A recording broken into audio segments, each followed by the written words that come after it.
Hello and welcome to TNA Top 10, episode 112, July 20th, 2025. Tonight we are celebrating the Major League Baseball All Star break and the end of the first half with the top 10 Major League Baseball stadiums. I'm T Weave. With me, as always, is Andrew What up, Terry? and Allison Faye. Hi, Terry. Hi, Andrew.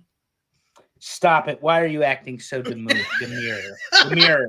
I can't even say it because it's not in our vocabulary. Nobody's here for me to yell at yet. So when we've got people here for me to yell at, I'll yell. Nobody's here Where's yet. Bober? Bober's He's starting at hockey. nonsense. He was starting nonsense on the Facebook this week when I posted the picture of my passport shot. For those of you who don't know, it looks like I committed a felony because apparently I was smiling. And the woman says to me, "Sir, don't smile." So I thought I adjusted the smile. And she says, "Sir, you're still smiling." That's because nobody smiles at the airport. So there's the look on the face. Exactly. I smile at the airport. So there's the look on the face where I've just got this mug, like, and I think it was even worse than the one I just made, if you're watching. Anyway, and she said, "Sir, you didn't have to frown." I said, "Bitch, what are we doing here? You said don't smile. What is the opposite of a smile?" This is my resting face. I can't help it. Exactly. This is my resting bitch face. This is how I look all the time. I have references if you would like them. Also, Terry's right. When I'm in the airport, I am generally annoyed. You've made me take my shoes off. I've gone through security, which doesn't matter. Yeah. You're double checking the size of my duffel bag because we do not check bags. Not happening. And I do not show up 4 hours early to the airport. So get the fuck out. Okay, get the fuck out. So I probably do look annoyed all the time. All the time. We're celebrating baseball, and I'm celebrating with a picture of 6-year-old Terry in his Twins uniform.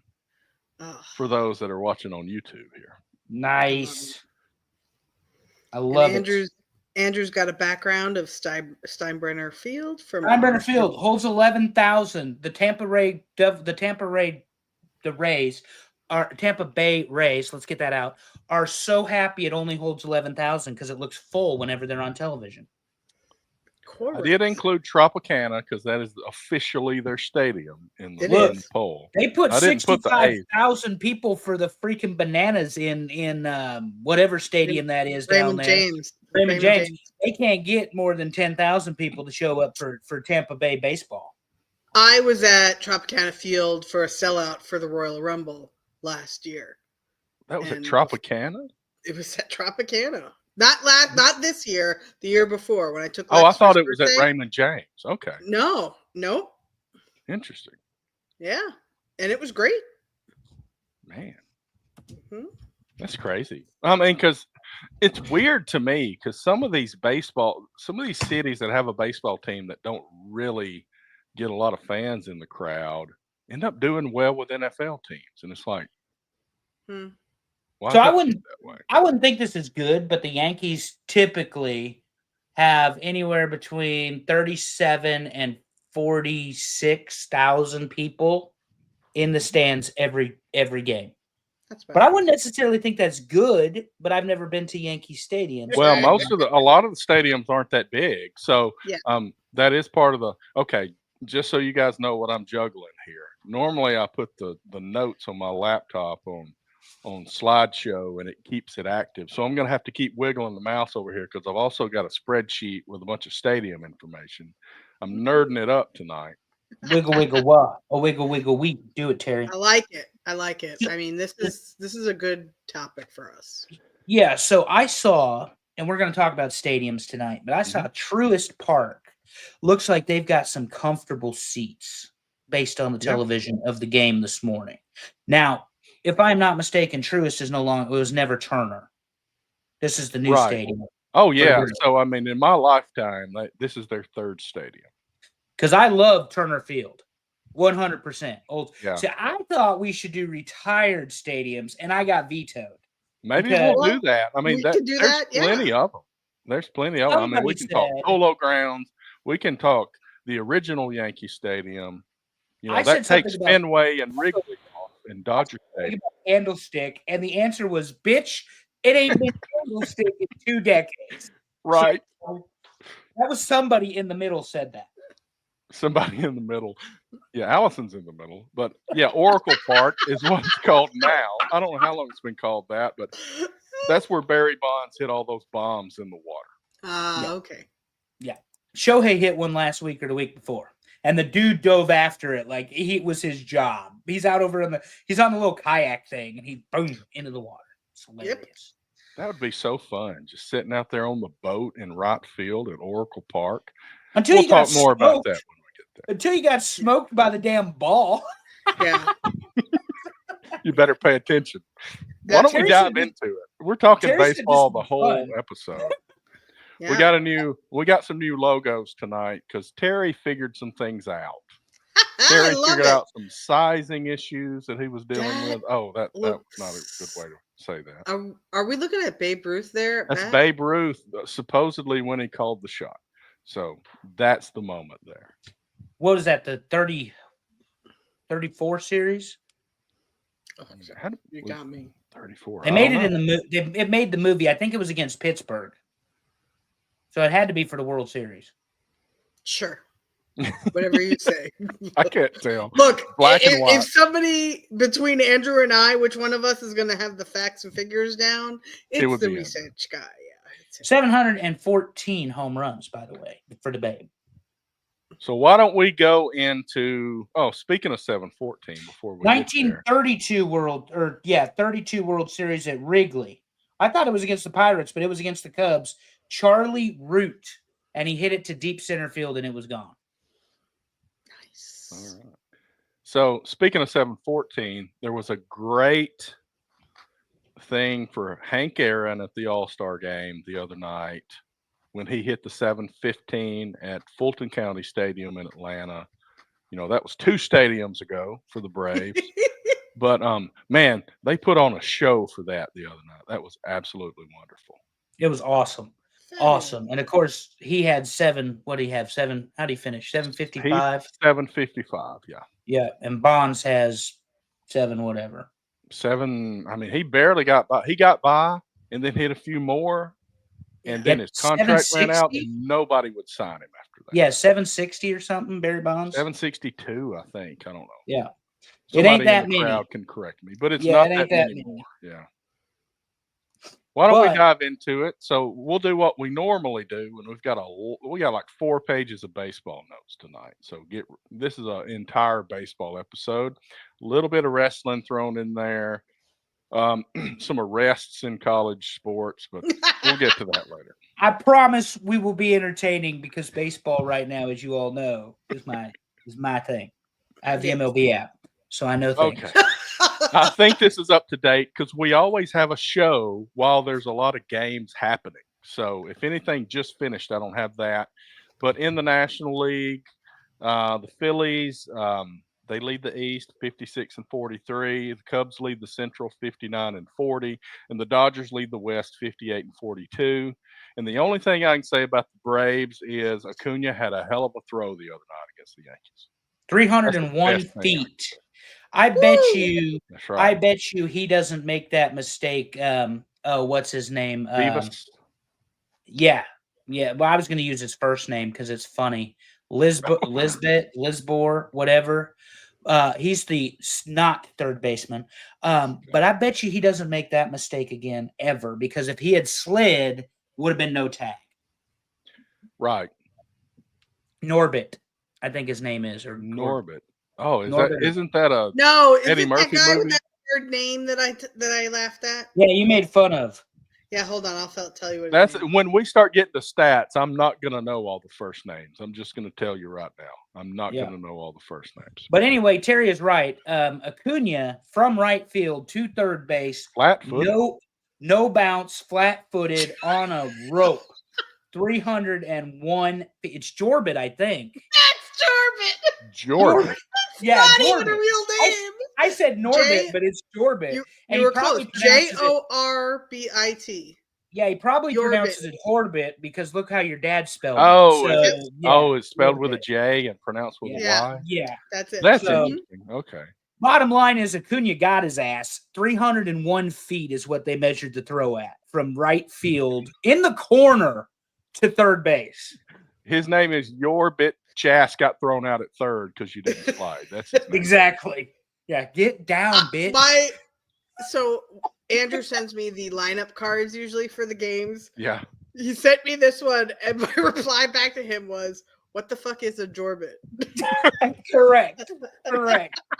And then today I sent her the lineup, and I said it's a hitter's lineup today. And you know what she said? Okay. Oh. I said what I said. It is a hitter's lineup today. Do not argue with me. No. They had both Rice and Stanton in, but we'll get there, Terry, because I know you're dying to hear about how the Braves lost to the Gods team today. But go ahead. But anyway, we'll move on to the American League now. I'll give the stats there. All the division leaders seem to be losing games lately, but the guys, the teams below them, are not winning to take advantage of it. Anyway, right. The Blue Jays are still in the lead. Are the stupid Mets still close to the Phillies? Because that's your division. I'm just asking. I'm not sure how close they are, but the Mets are up there. Within a couple games, I think. Yeah, something like that. They had the lead for like a day and then blew that. Well, that's because they're the stupid Mets. That's probably Soto's fault, but He is a horrible fielder. And I know George is here and doesn't want to hear about Juan Soto or shitty field. But Mets are right behind the Phillies. Horrible. They're half a game back. Okay. They're really close. So the Tigers are still in the lead. Same record as the Cubs now. Does it make you wonder? Maybe I should wait to ask this question until we talk about the All Star game. But does it make you wonder how Detroit is in first place in the American League when they got shelled in that All Star game? Skubal got shelled. The other pitcher got shelled. The relief pitcher. They didn't hit worth a shit, all the Tigers. And I'm like, you guys are number one. This is suspect. It's the All-Star game. How do you prepare for one All-Star after the next All-Star? Like, it's the advantage is not with the baseball team. Yeah. For those that don't know, the back of my shirt says Houston's dad on it. This was when Houston was on the Braves. Tell Podwater Dave he's an elderly, and we already gave Acuna his flowers. What the hell? We did. 301 feet, sir. It's kind of like when they won the county championship and we decided, let's play in this tournament up in Tennessee. Oh. They got roasted. They got shelled. Yeah. It's like that's the difference between rec ball and travel ball. Correct. We found out real quick, but it was fun story. That kind of like scenario happens in special needs sports leagues as well. Because my son plays on a Miracle League team. It's an adults team now. He's on the older side, right. But he doesn't play on the travel team. Okay. And we learned why very quickly because that is awesome that they even have travel teams. Oh yeah. Well, I'll tell you, Connecticut is phenomenal about making sure that kids with special needs, kids with disabilities have what they need to really feel like part of the community. So yeah, so my son's team played the travel team. Shelled is not the word. Like, Granted, look, this is a disabled kids team. Everybody gets up to bat. Yeah. We don't play with the normal 3 outs rule. Right. But they were hitting dingers every time, like over the fence. Yeah. So, yeah. So many inappropriate things to ask about these guys. Oh, I know that.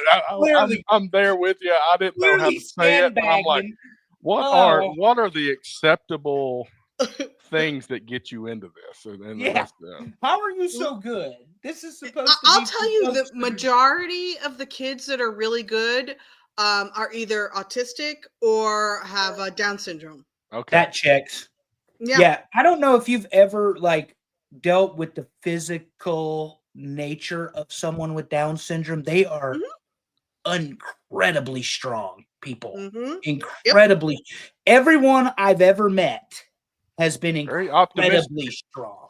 Yeah. And not knowing that they are. Like, they don't realize, when they give you a high five, they're going to take your damn hand off, that sort of thing.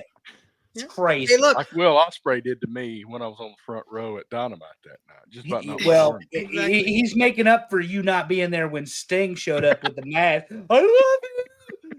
well, Had to pee. look, I was telling Andrew about this the other day. You know, one of the kids on the travel team is somebody that grew up with Lex, but he's really good at baseball and loves the Yankees. He is a frequent caller into the Michael Kay show. On the Yes Network. His name is We love Griffin, Michael good friend Kay. of ours. And Griffin calls into the Michael Kay show literally once a week. He's on. They put him on air all the time because the kid just like Andrew memorized all the baseball stats. Like, so Allison loves John, but I Yes. love Michael Kay. Well, 'Cause, my like, me dad and grew Michael- up with John, so Yeah, me and I Michael grew up Kay with could John. sit here and talk about baseball all day long and never get bored with each other. I'm sure some of these kids in this league Yep. could be very similar. Like, Rain Man was just rolling those stats off. Yeah, And some of the intelligence in some of these kids could probably 100%. know so much Yep. of that.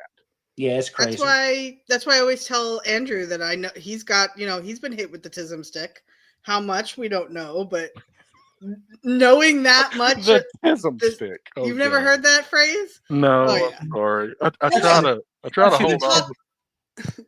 We talk about autism. It's a spectrum, There's a high, Right. there's a low, there's Right. everywhere in between. You have some level.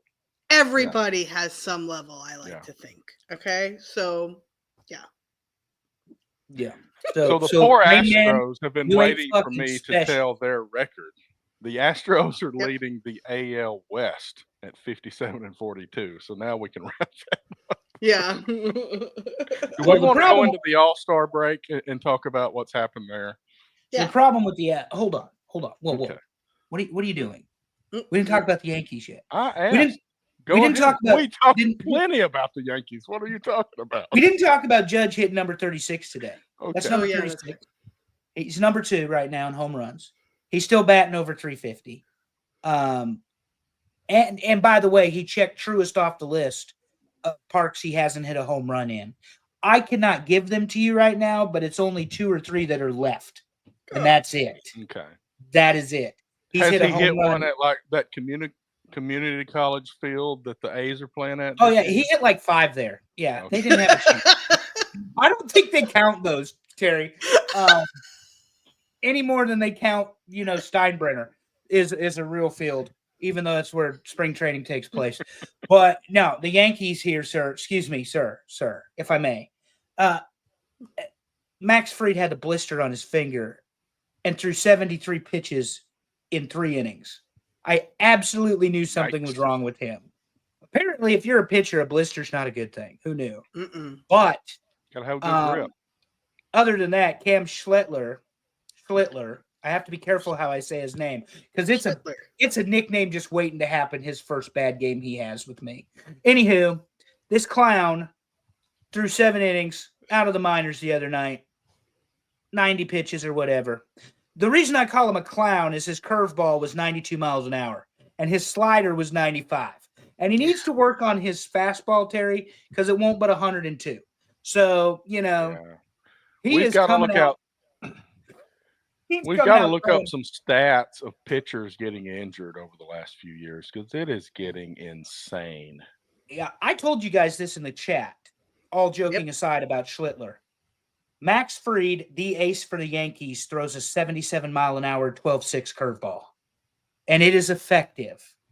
You don't need to throw a 92-mile-an-hour curveball, let alone a 95-mile-an-hour slider. He is hammering this ball, and people are making the comparison to Cole, not based on how good he's pitching, but the physical nature of how big this guy is. Well, Terry, the same as I do, and you too, Allison, you can't throw that heat forever. No. It's not going to. He's going to Unless have to you're Nolan adjust. He's going to have to adjust, yeah. Or They need to get off the Maddox, bear and take ask that Greg every Maddox, day. Maybe who that's never the answer. scared 95, as I told you earlier. Now I have Well, to tell our fans. He never did when he scared was a 95. rookie, but he says that when he came up, he was throwing his fastball as hard as he could, and he was getting 94, 95, but he was getting shelled. Mm-hmm. So then he slowed down, and then he located, and he says his ability to throw a fastball and locate it made him a millionaire. Yep. His ability to change speeds got him a beachfront house in San Diego. And he's 100% correct, because this is the man that threw a slider, curveball, and changeup in the upper 60s. Right. After Now, throwing who cares if the he got an extra 6 inches off the 90s. plate? It was Yeah. the 90s. That's what we did. But the problem was, Terry, in genuinely speaking about Maddox, is you couldn't predict where he was going to throw that ball. Right. It was coming. He could make it bend this way or that way and hit the Yep. corner, up or down. Yep. 90-something, 80-something, 70-something. That's why I love Max Fried, because he modeled so much of his game after Greg Maddux, including calling his own pitches. So, and the 12-6 curve, if you watch Fried throw it, looks a hell of a lot like the way Maddux threw it back in the day. Anyway, Terry, the Yankees are 3 games out. They're going to Toronto, where they're going to have 3 games with them, and they currently are leading the American League. So, yeah. Oh, and there is one other thing, because it happened to your Braves. They went up 5-0 Saturday night. And I was like, oh, God, here we go. Volpe hits 2-run homer, a couple more runs. Volpe hits another homer, apparently paying penance for trying to maim the captain. We don't do that. His ass is on the trade block for throwing that ball at Aaron Judge. But anyway, we get to the 9th. It's 8-8. And bases loaded. Here comes Trent Grisham of the Trent Grisham trade, who we got Juan Soto with Trent Grisham on the Trent Grisham trade. And from San Diego, which, as Allison learned today, means whale's vagina. And she was completely unaware. That's right. She was completely unaware. And I should have known that. That's what it meant. But anyway, Grisham goes clutch. And he hits the first walk-off grand slam since Giancarlo did it in 2021. Incredible ball. And patience from that guy. So if Grisham can hit, we'll be good in the back half of the season. But I say that to say, I was teasing Terry about the Braves. I've watched them all 3 nights. They're really not a bad baseball team. They're not. But the commentary the whole time is, are the Braves going to sell, or are they going to make a push for the playoffs? Like, and the commentators are openly saying, are the Braves just going to surrender the year? Well, and it's not only that. It's who are they going to sell? Yeah. Are they going to sell Acuna? Is it going to be Riley? Are they going to sell Olsen? Who is on the block? Olsen hit a home run today off of Stroman. If that's your first baseman. Pretty sure that's the first baseman. And he's, I mean, you know, we lost Freeman, but Olsen came in and he's been great to fill that role. He's not Freddie Freeman, but he's done a great job.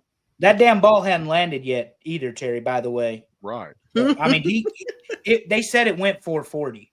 Like, they measured it at 440. Because I know we're going to talk about some home run controversy here in a minute.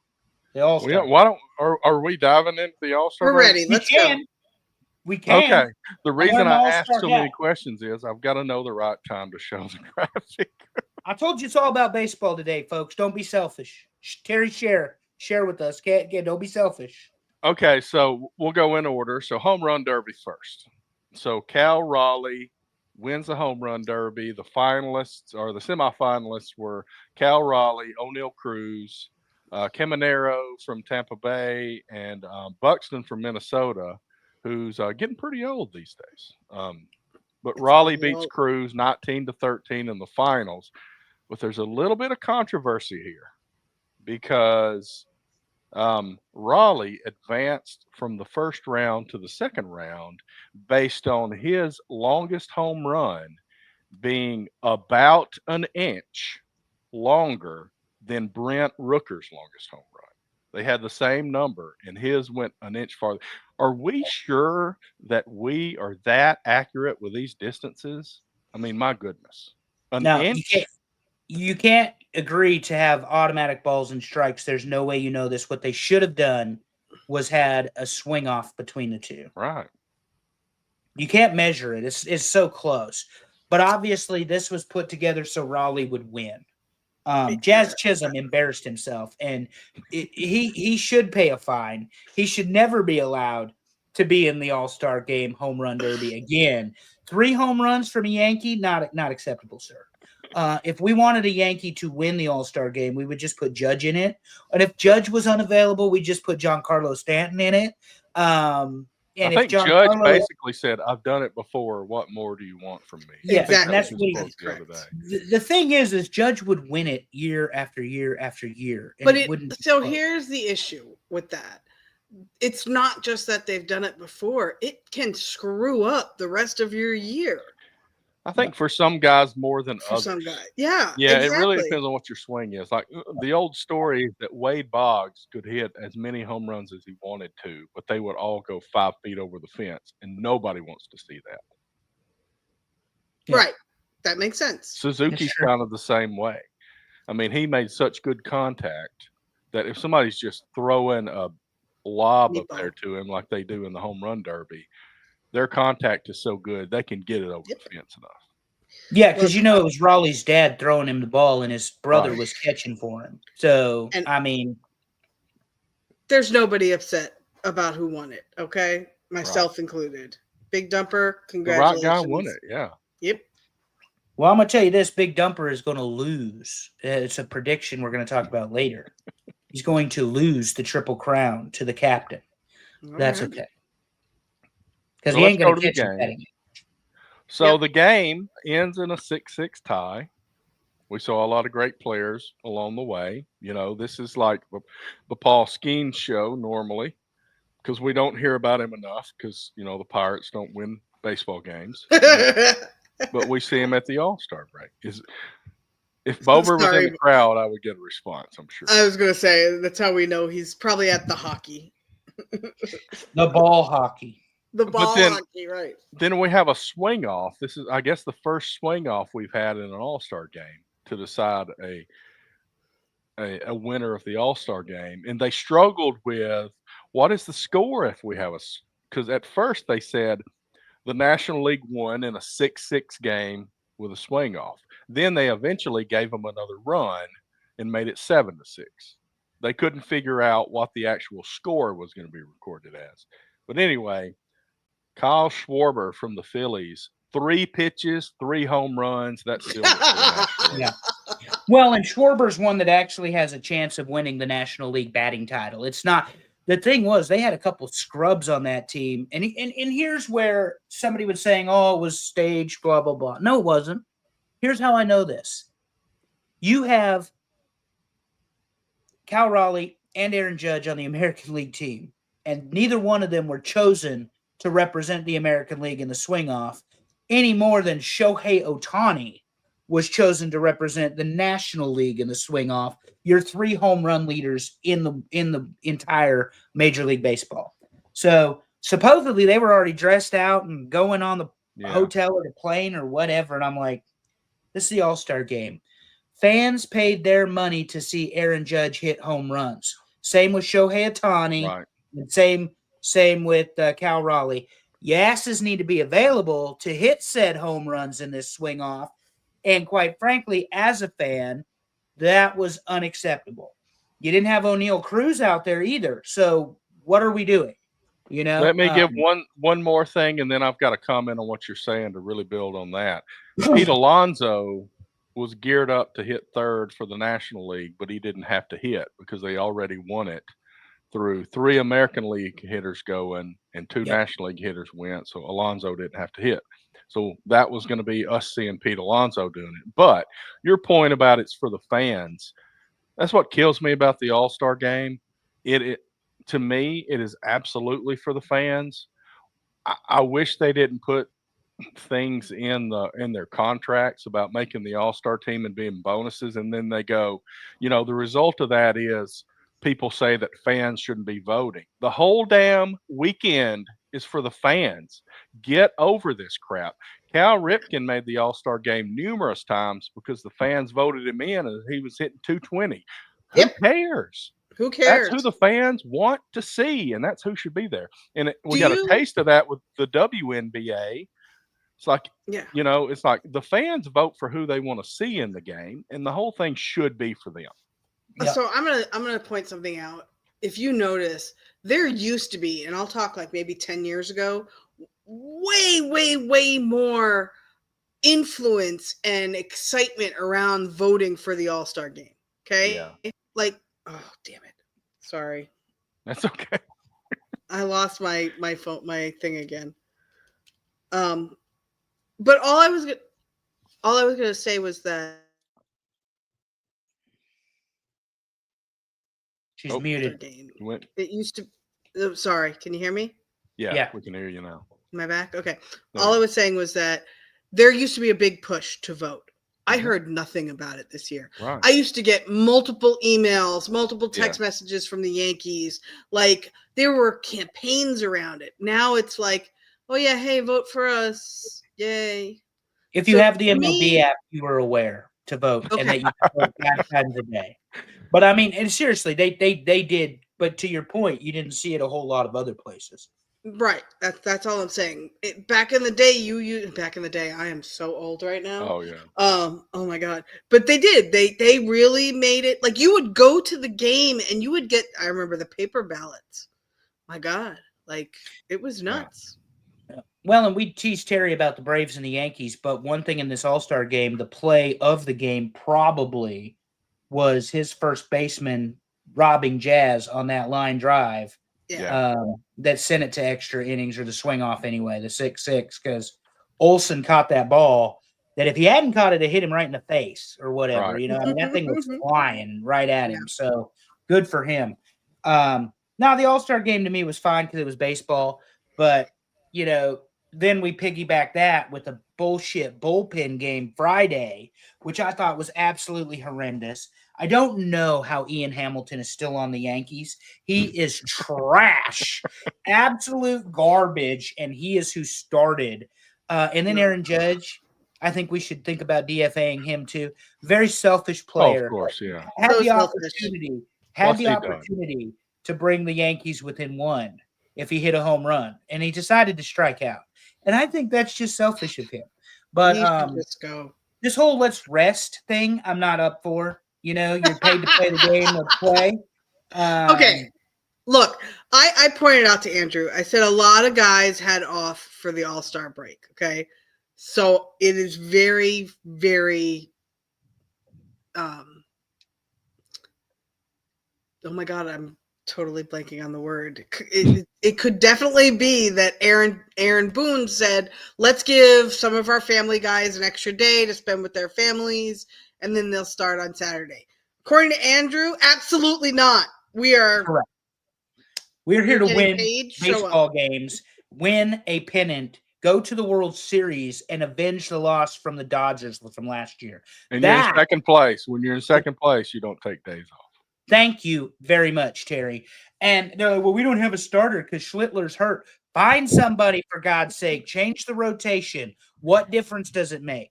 You know, you got every time you say Schlittler, I think Schlittler's mom. Instead of Stifler's mom. Yes. Yeah. Schlittler's mom. Schlittler's mama was at the game when he pitched 7 innings, and she had tears in her eyes because he hammered it. Like, he was good. He was very good. I cannot wait to see Lombard and Spencer come up, and George Lombard and Spencer Jones. They're going to be good as long as the Yankees decide, oh, we're going to use them as trade pieces. Schlittler's mom is hot. Yes, Devin, we agree. But as long as they decide to build on the future, I'm not interested in them building on the now. The reason Joe Torre got 3 in a row is he had a core group of guys that he built a baseball team around, and they won 3 championships because of it. And then they got, with the same 4 guys, that won in 2009 too.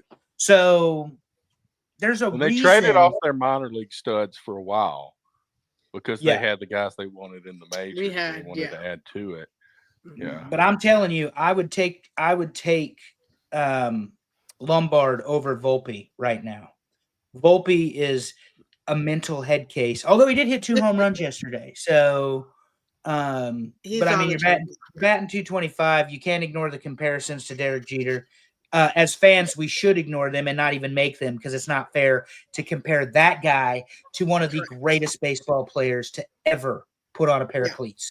So Anyway, Devin, I know he hit 2 home runs yesterday. Where have you been? We already talked about this. Terry's like, don't get him going back the other way.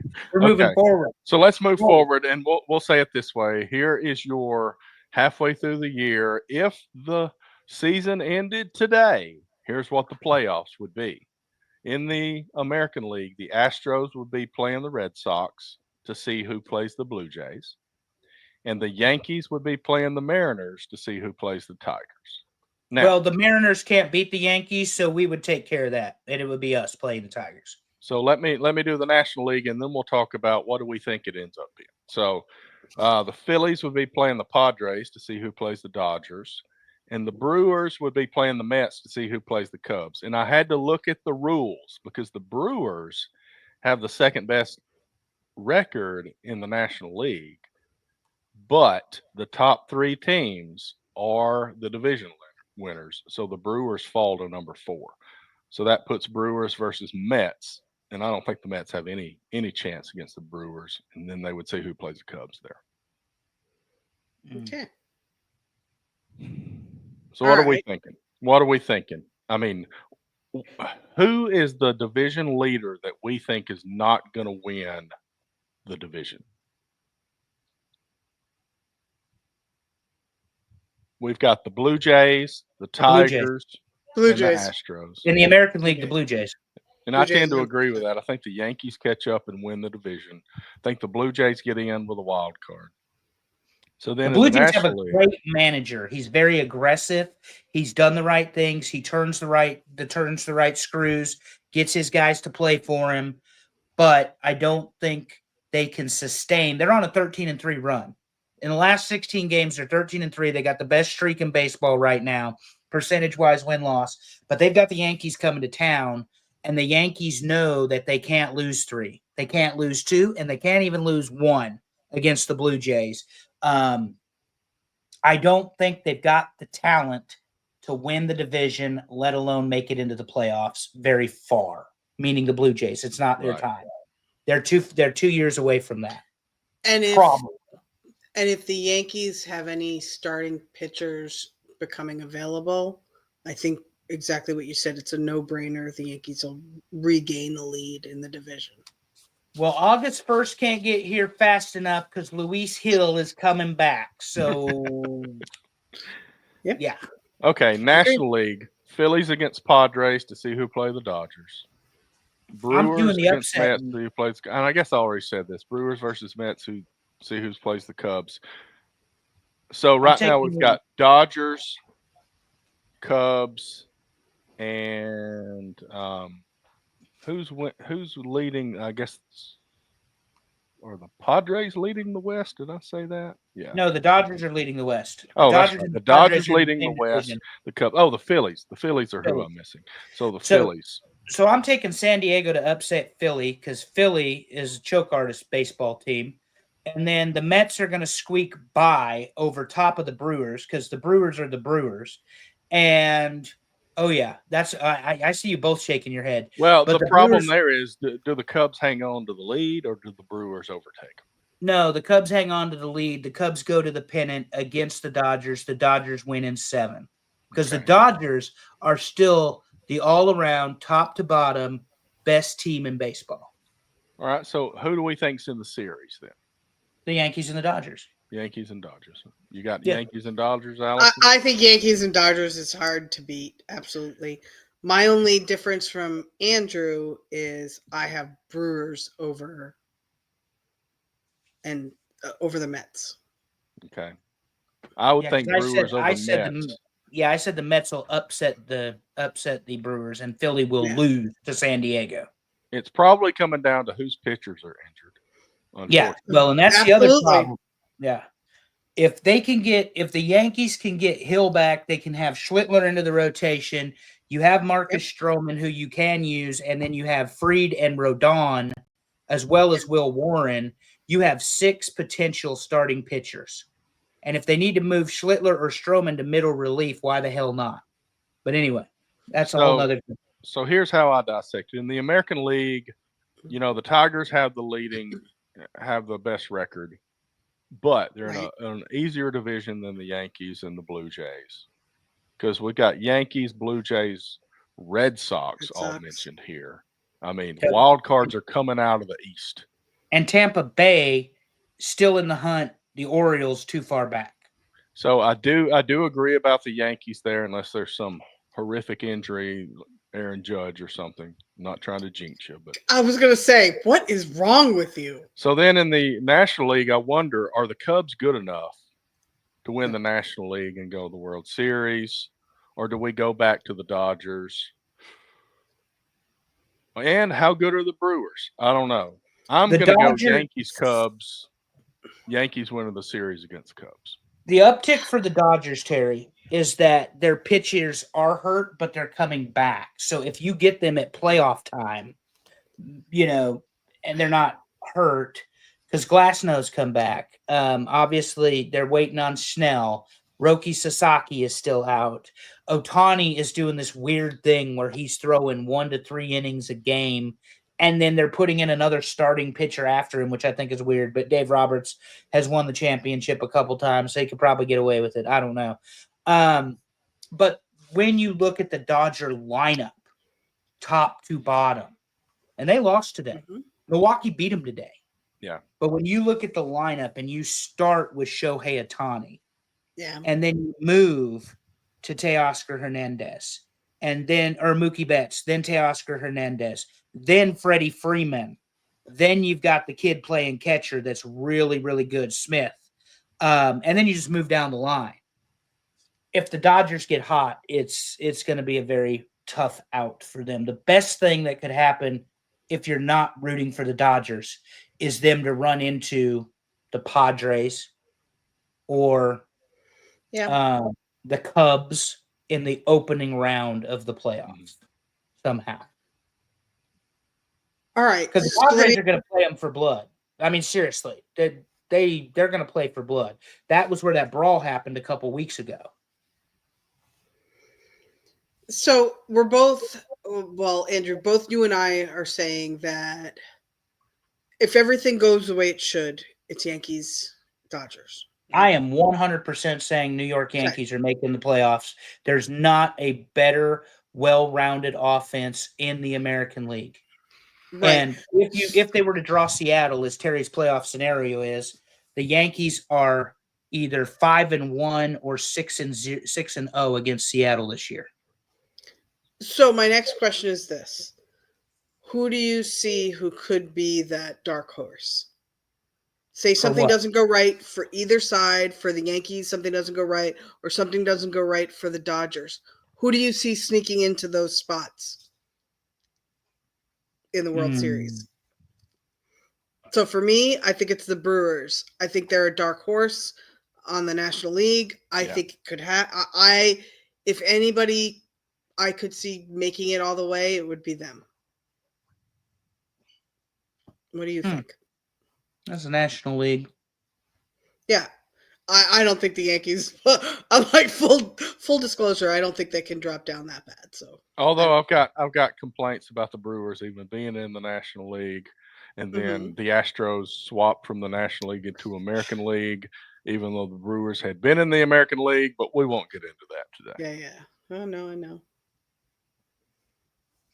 It's an interesting question because the easy answer would be the Tigers, but I don't think the Tigers have played enough significant baseball to prove that they are the best team in baseball. Yeah. I would pick as a dark horse in the American League, the Boston Red Sox.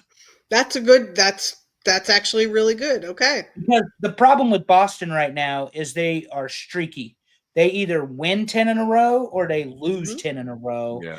And if they get streaky in October, then exactly right time. Yeah.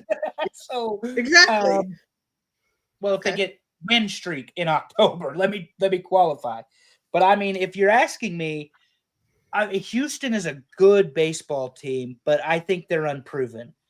I say the same thing about Detroit. I think they're unproven. If the Twins could swing in on a wild card, they're going to maybe win one series, but they're not going to win 3 to get to the World Series or 2, whatever it would be, because they'd have to play the wild card, so 3. And then if you're looking at the National League, I think the Braves are out. I don't think the Cubs have it. I don't think the Diamondbacks can get in. I think they're too far out. I like the Giants, but they can't win the big one.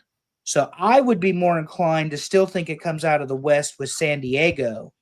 But the Padres haven't proven that they can win big games either. So now they can beat the Dodgers because they have, but they haven't proven they can win big games. And I'm still predicting the Dodgers. And this team, the Dodgers, in case you guys didn't know, lost 7 straight. Oh, wow. No, I didn't know.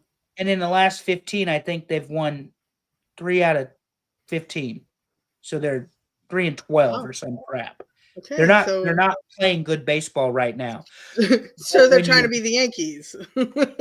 Yeah. Look at George. He says pitching. And that's probably what it's going to come down to. But Detroit has the best pitcher in the American League, and Tarek Skubal. And then Max Fried is the second best pitcher in the American League. And Carlos Rodon isn't too shabby. So we can look at the Braves of the 90s and why they did not win more World Series. It's because they had too many starting pitchers and not enough dominant starting pitchers. And that's what you need in the playoffs. Well, and here's the other thing, to the point, Terry, just not to rub salt in the wound. Twice your 90s Braves played the Yankees of the 90s. Right. Twice your Braves got swept. And this is also the reason I say we talked about the Cubs having a hard time with the World Series, but there's 2 World Series that prove that the Indians were so bad at the World Series. They are the ones that got the only one that the Braves beat in the 90s, and they also let the damn Cubs beat them in the World Series a few years ago. Cleveland's the worst. That's all there is to it. Just deal with it. You know how Cleveland never comes up in this conversation because they are not good and they don't deserve to be talked about. Go to hell, Cleveland. Okay, sorry. And if you're Cleveland, the last person you want to see coming to bat is number 27. And for those of you playing along at home, that's Giancarlo Stanton, who last ball he hit in Cleveland's ballpark still ain't fucking landed. So, and it got him into the World Series. So there it is. Let's talk some stats. I think we've gone through that. And we've made some predictions there. I will just go through who's currently leading, and these are not updated today. So obviously, I know that Judge has 36, but we're going to start with that. Raleigh 38 coming into today. Judge just his 36 today. And then Ohtani had 33 coming into today.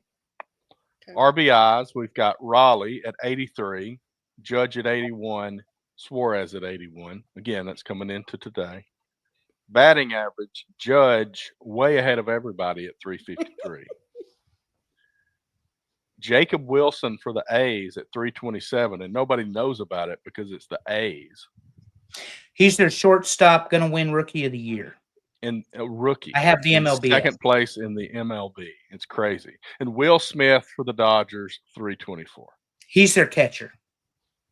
And I'll go through these stolen bases, and I'm shocked with the new rules for the pitcher. Over the last couple of years, runners have taken advantage of the pitcher only being able to step off 3 times, right? Stolen bases, the leader is only at 32. That's Caballero from the Rays.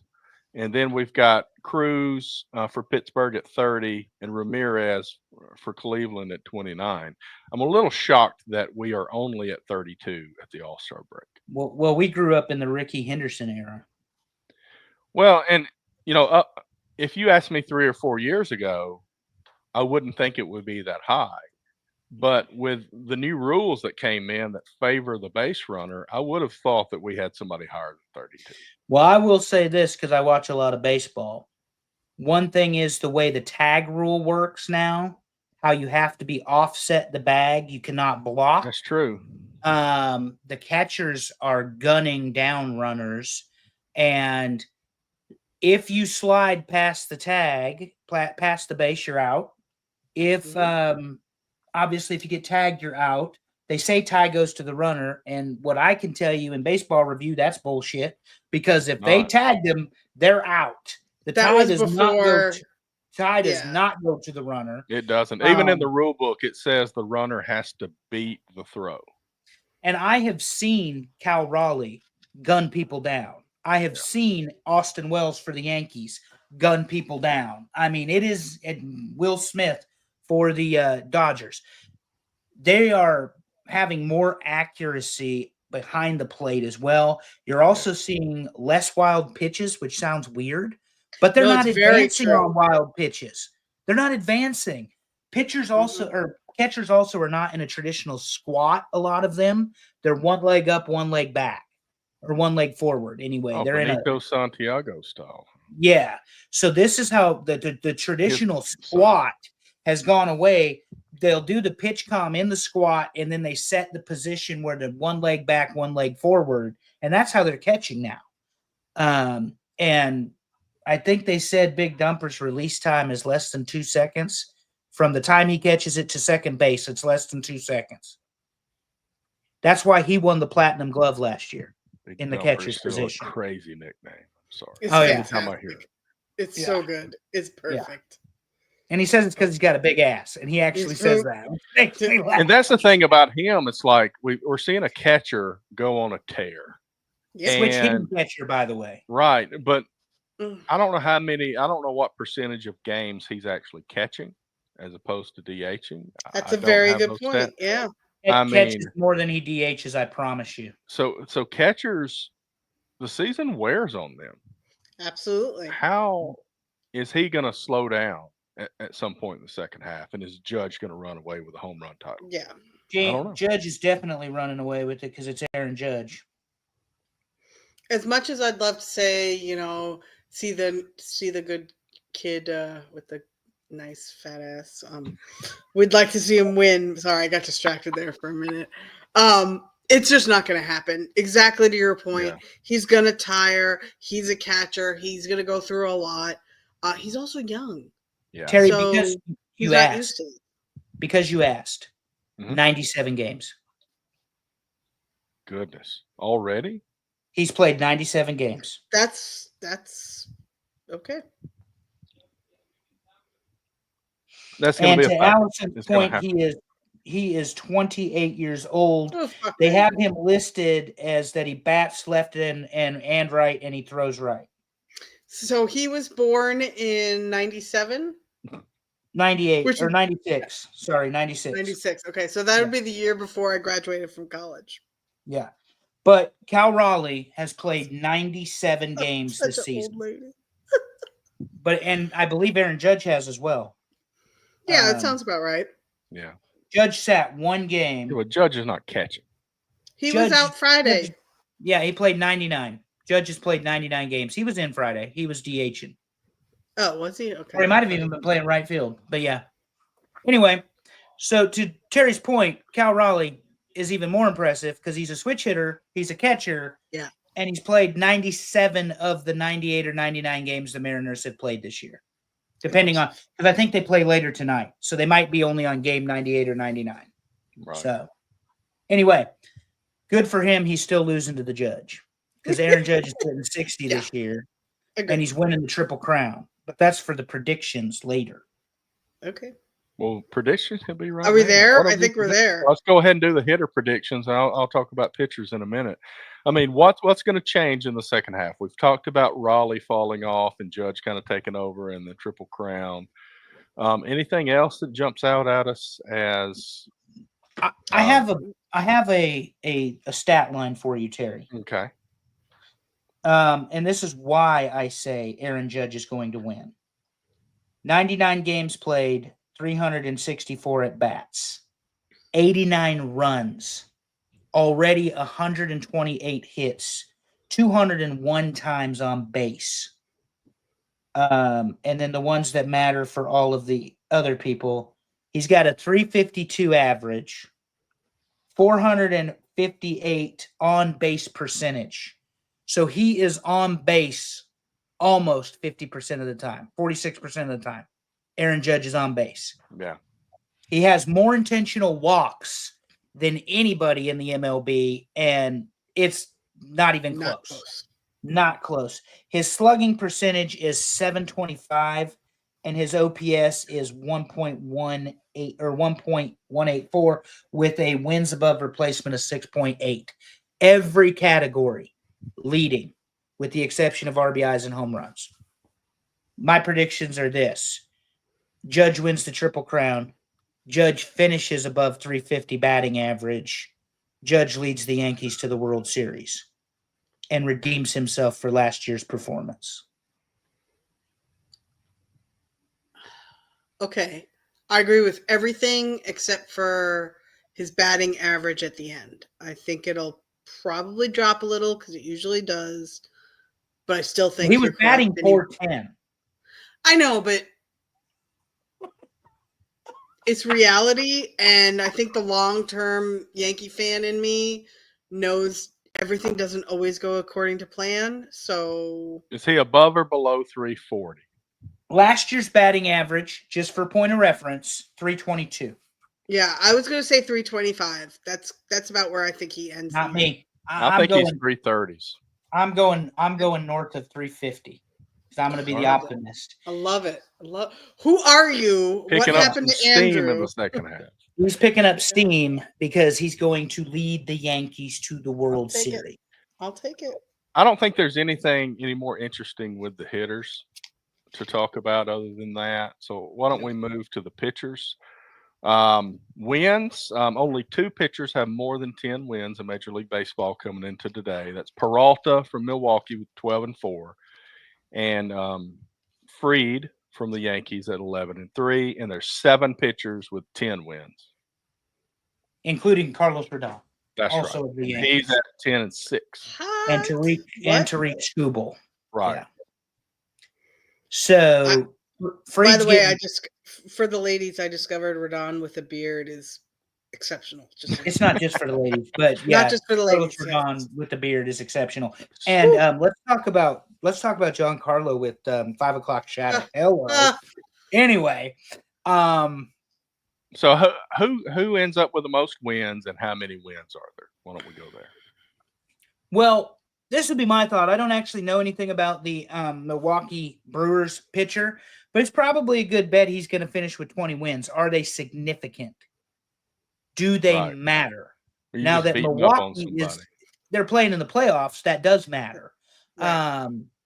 But I'm going with my prediction still that Max Fried finishes second in the American League Cy Young Award, and Tariq Skubal is still going to beat him. Even after Skubal got shelled in the opening inning of the All Star game on Tuesday night. Yeah, I'm not so sure that but both are going to get. Fried's going to get 20 wins. I mean, the Yankees. I think. Oh yeah, I think the Yankees. He's going to. Well, if he's got 9 more chances. I mean, the problem is the injury. But he's set to pitch Wednesday against Toronto. I think the injury is the reason I wouldn't say that. Exactly. And I think the leader now ends up being the leader at 21 wins. That's my thought. Well, that's what I say, because he's already got 12. But I'm going again with Max Fried finishing second in the AL to Skubal. Both will have 20 wins. I don't think Fried will get 20. It'll be like 18 or 19, but not any fault of his. Well, and the other thing is when you're talking about wins, ESPN scores it differently than MLB scores it. Terry has the MLB stat. I would think that would be the authority. It is. I'm saying, though, are you talking like they would get the win? No, pitcher has to be credited with the win, is what I'm talking about. Right, based absolutely. on the home team's official score. Yep, and I believe that Fried still will get 20, and I think Skubal will get 20. All right. I love this enthusiasm and this. Well, the Yankees are moving up. That's what we're learning today. In all fairness, I'm counting the playoffs. Oh, okay. I don't usually count playoffs. No. Then he's not going to get it because he doesn't have enough games.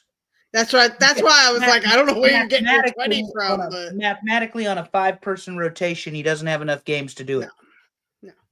Because they're on game 100 or 99, and so they've got 63 left. Fried on 5 would have 12 opportunities if he pitched every opportunity. So that's a good question. Do the MVPs and the Silver Sluggers and all those, do they stop at the end of the regular season? They do. Yeah. Okay. Yeah, they do. Because that's why they awarded Giancarlo with the AL playoff MVP. And, like Freddie Freeman, I think, won the World Series MVP. Yeah. So Okay. let's move on to saves. We got Suarez for San Diego at 28, Estevez for Kansas City at 25, and Hader for Houston at 25. And Devin Williams still drinking iced coffee. The thing is, teams that if you end up winning a lot of games by more than 3 runs, your closer does not get a lot of saves. Nope, they don't get the credit. True. Yeah. Unless they come in and pitch 2 or 3 innings, and that doesn't really happen. And this is the easy answer, but the San Diego guy, Suarez, I know he's a very good closer. I've seen him close. They're in closer games than some of these other teams are going to be. I would say the second place teams have a better chance than the first place teams. Yeah, exactly. I mean, as much as I tease Devin Williams about being a cold brew drinker, because coffee is for closers and that bitch don't qualify, he has gotten better. He still gave up a home run today. Rude. But closed the game, won the series. And so I guess not everybody can be Mariano Rivera either. So, because I promise you, they ain't playing Enter Sandman when Devin Williams steps onto the mound. And he doesn't have the intimidation factor that Mariano Rivera did. And Rivera didn't have to strike you out. He was going to make you hit it into his infield, which was obscenely good. His cutter was disgusting. Sawed off a lot of bats, yeah. Yep. Let's talk ERA. Forced ground ball. And here comes Paul Skeens all of a sudden. He's not winning games, but his ERA is 2.01 for the Pirates. Woo! Yeah, his is 2.01. Fried's is 2. Well, it's up because he gave up those runs on the last pitch outing. But he's probably, 2.25, Terry, Fried is? He's at least that because the next 2 guys are tied at 2.23 coming into today. And I'm not watching games, so you guys will have to correct me on pronunciation here. The Red Sox have a guy, Crotchet, looks like Crochet. I'm pretty sure it's not Crochet. But I've heard it pronounced Crochet, and okay, he is Crochet. Golly, and I've heard it pronounced Crockett, like with a K. Okay, and then Skubal is also at 2.23. I'm not sure who's beyond that. Yeah. Fried is at 2.43. That game he had sucked because he gave up 5 runs or whatever. That'll do it. That'll do it in a hurry. And you just wipe out all the work you've done. But I still think... Will Skeens be below 2? There's a question. No. Will he win? Yes. Oh, Will he have the lowest? He'll win by probably about 0.2 or so. Mm-hmm. Yeah, I think so.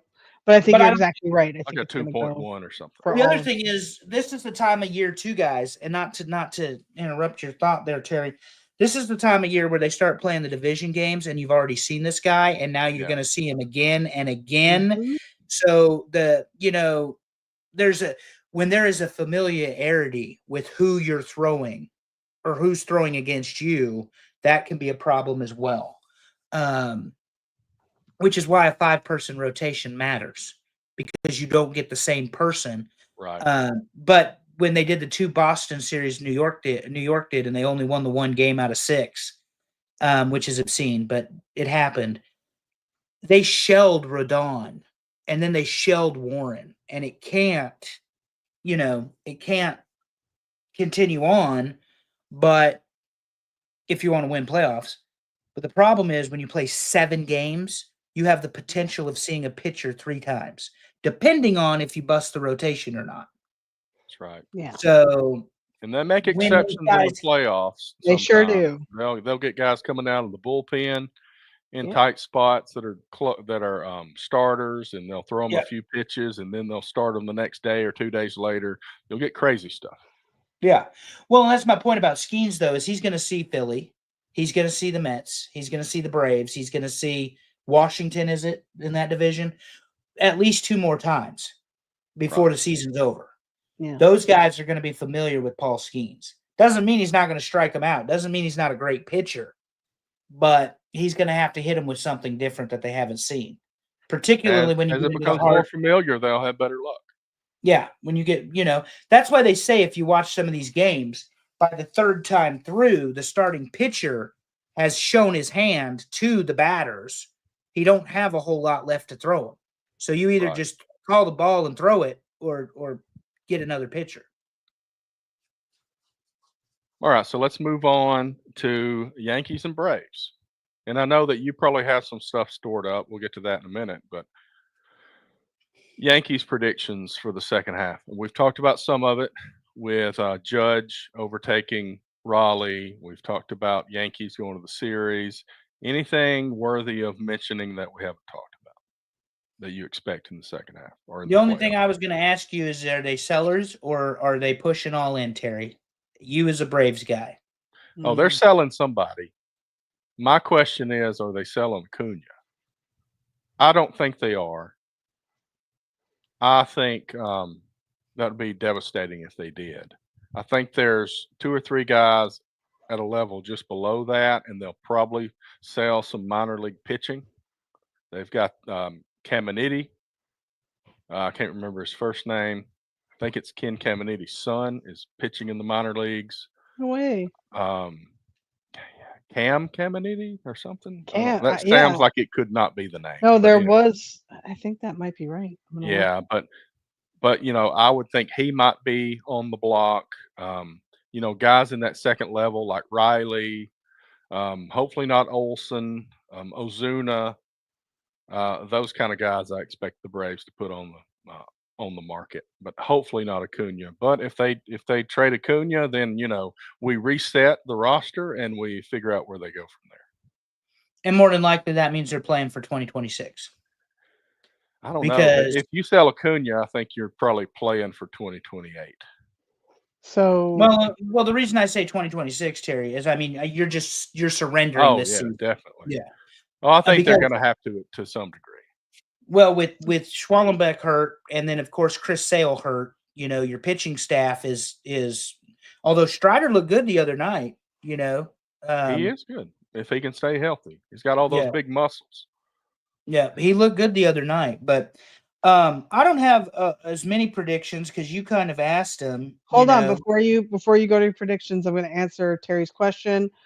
Cam Caminetti is Ken Caminetti's nephew. Oh, cousin. Excuse me, cousin. Okay. And he was drafted by the Braves in 24. 18 years old.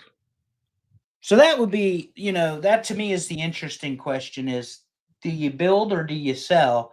Because there's a lot of speculation that the Yankees are going to buy the players they need to get to the World Series.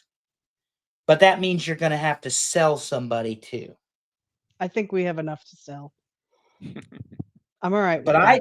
I don't like the idea of selling your minor league development when you should be building the team for the future. And the reason that the Yankees haven't won a World Series since 2009 is they haven't built the team for the future.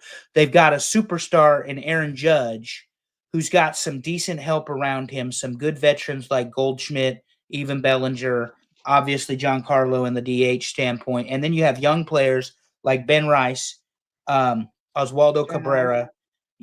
Jazz is a good young player who grew up in Miami, but he's still immature. Jason Dominguez, let's talk about him and New York developmental. And then, like we talked about, you got Spencer Jones and George Lombard Jr. in the minors, just waiting their turn. Luis Hill, the pitcher, coming back, won Rookie of the Year. And then you added someone like a Max Fried for 8 years to the team. Right. Build for the future. You have a good enough team to make a run at the World Series. What you're missing is middle relief. As far as I'm concerned, Ian Hamilton, Mark Lader Jr., Jason Loazica, or is Loazica? Lasagna. Yeah, Lasagna. But Loazica, they're not it. They're not your guys. You need to find real middle relievers to set up the close for Williams and Weaver. And that is where the biggest issue is, because if the Yankees' bats are rolling, it doesn't matter who the pitcher is. But there are days when those bats go ice cold, like they did Friday night against the Braves. Jonathan Loazica, thank you, Devin. They can DFA his ass as far as I'm concerned, too. Bye-bye. Get rid of him. Get rid of that idiot Ian Hamilton, who was horrible, although he did go 3 up, 3 down today. Mark Leiter Jr. is a liability.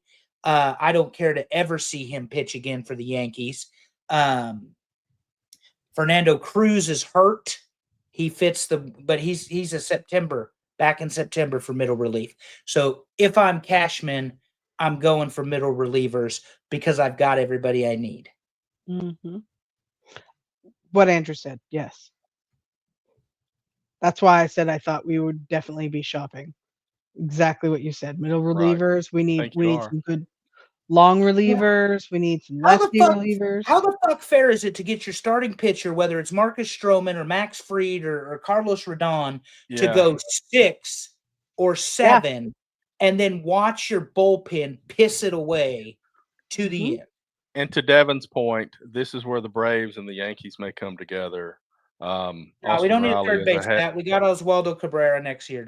Stop that. Austin Riley is a third base bat that's pretty proven. That there's been rumors about him to the Yankees. Terry, I'm not interested in anybody but Cabrera playing third base for the New York Yankees, God's team. And on one of those routes of the Mariners, he hurt himself. He did just get married, though. Congratulations to him and Mrs. Oswaldo. We got anything else for baseball before we move along? I know we got the list, but now we got the list. This is a lot of good baseball talk.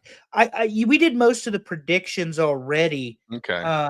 Because I wanted to ask you and Allison about buy or sell. And I do think the Yankees are buyers, but they need to be very careful with what they're selling get those pieces. Exactly. Mm-hmm. Because if I've got to give up Lombard and Jones for a couple middle relievers, let's keep what we have and just hope that the offense is good enough to get through the game. All right. So let's move on to college sports, and I've also got a new NCAA logo. I've got Bo Jackson. I've got Tommy Frazier. That's touchdown, Tommy. Yeah, so I've got where UCLA won the national championship, and I've got the Leitner shot in the bottom right corner. You really hate people, don't you? God. That was the name of his documentary. I hate Christian Leitner. Look, for somebody who didn't go to a college where we followed college basketball, I knew all about Christian Leitner. Oh yeah. Mm-hmm. Yep, the good old basketballs. Christian. And we don't have a lot to talk about. Unfortunately, the only thing worth talking about is there's been another arrest. Malcolm Simmons, one of the top wide receivers for Auburn, probably the number 3 wide receiver, number 2 coming back. If you don't include the guy that transferred in from Georgia Tech, great freshman last year, arrested for domestic battery. So we don't want that, but that's the case. I'm not sure what the result is there. And that really stings because Auburn was really looking at a really good, I said really a lot in that sentence, a really good wide receiver group. And this probably should impact that with him getting arrested for what he got arrested for. Idiots. The best thing, I have no Nebraska talk this week. We're planning to sell out Arrowhead Stadium. Good luck to Cincinnati and go Big Red. Well, let's talk about Thomas Castellanos of the Florida State, formerly Boston College, who has been talking cash shit about the opening game against Alabama. I understand that this is not Nick Saban's Alabama any longer, but it is still Alabama, and Nick Saban is still lurking around the office. Contrary to what people think, he's not coming back to coaching because there ain't but one job the man would take, and it's in Tuscaloosa, and somebody else for the time being has said job. I don't know. Hugh Freeze might get fired this year. I can't even say it with a straight face. Good God. You said what now, Jerry? I said Hugh Freeze might get fired this year. Yeah. What a turnaround that would be. Could you imagine Nick Saban in Auburn? What that is the reality of what they used to talk about with Bear Bryant. He can beat you with his team, and then you can trade, and he will beat you with your team. Oh. That would be what that would happen if Saban went to Auburn. Yeah. Yeah, and we're here they need for it, by the way. They need a coach like Saban, but sorry, Hugh. But anyway, this Castellanos, it's close to getting Kirby before he went to Georgia, but I think he's digging his own grave. And well, the Mark Rick firing helped you guys there. Mhm. And Rick was a winner by and large at Georgia, but Yeah. not like what Kirby has done. Right. I mean, when I think Kirby Smart's lost less than 20 games in his time at Georgia, and they do play in the SEC. And according to toughest schedules, it's every team in the SEC has the hardest schedule through the first how many ever teams there are, Terry? 18 of them. Those are the hardest schedules, and apparently Florida's number one again. So we'll get into Billy Napier talk about him being fired later this season.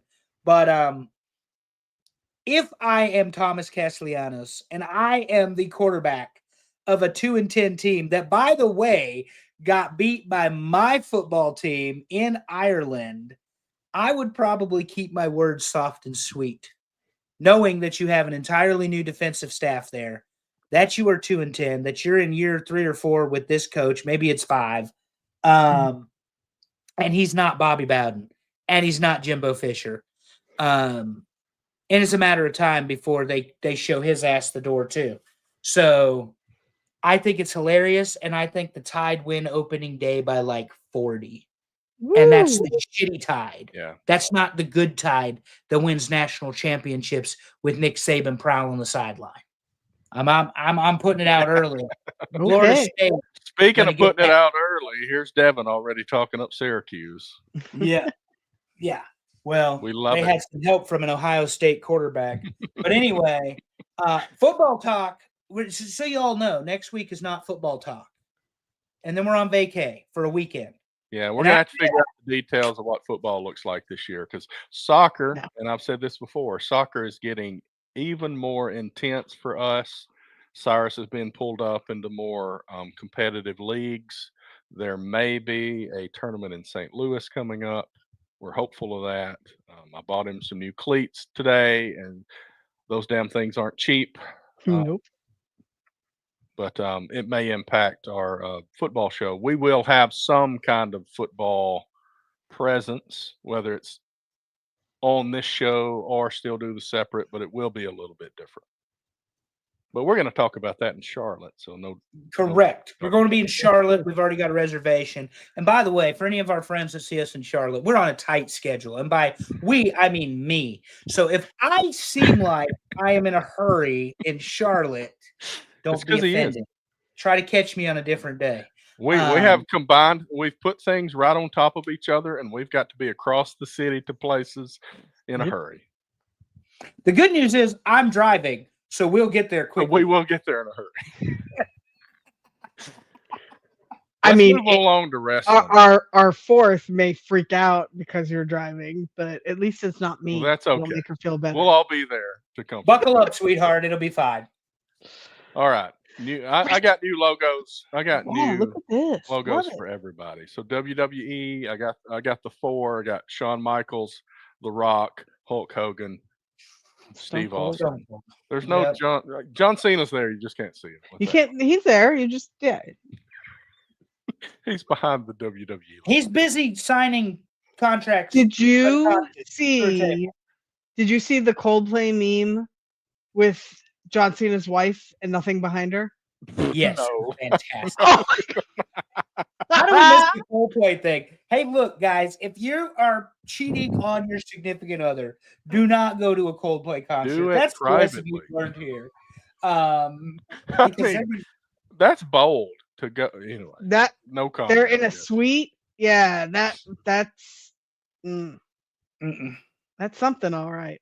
And I would not condone cheating on your spouses, by the way. I just can't believe people paid that kind of money in those positions they hold are that stupid. But let's continue on. Evolution. So we talked a little bit about it last week.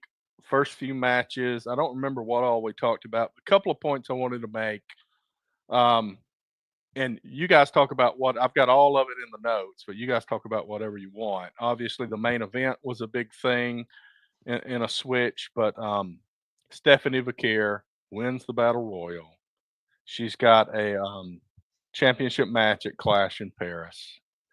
And I think she needs to take the role that they're giving Lyra in all these matches. Stephanie needs to take that spot. Yeah, so I think C-SPAN's a really appropriate nickname for Lyra. Although apparently they had a pretty good 2 out of 3 falls match, her and Bailey. But anyway, I don't know that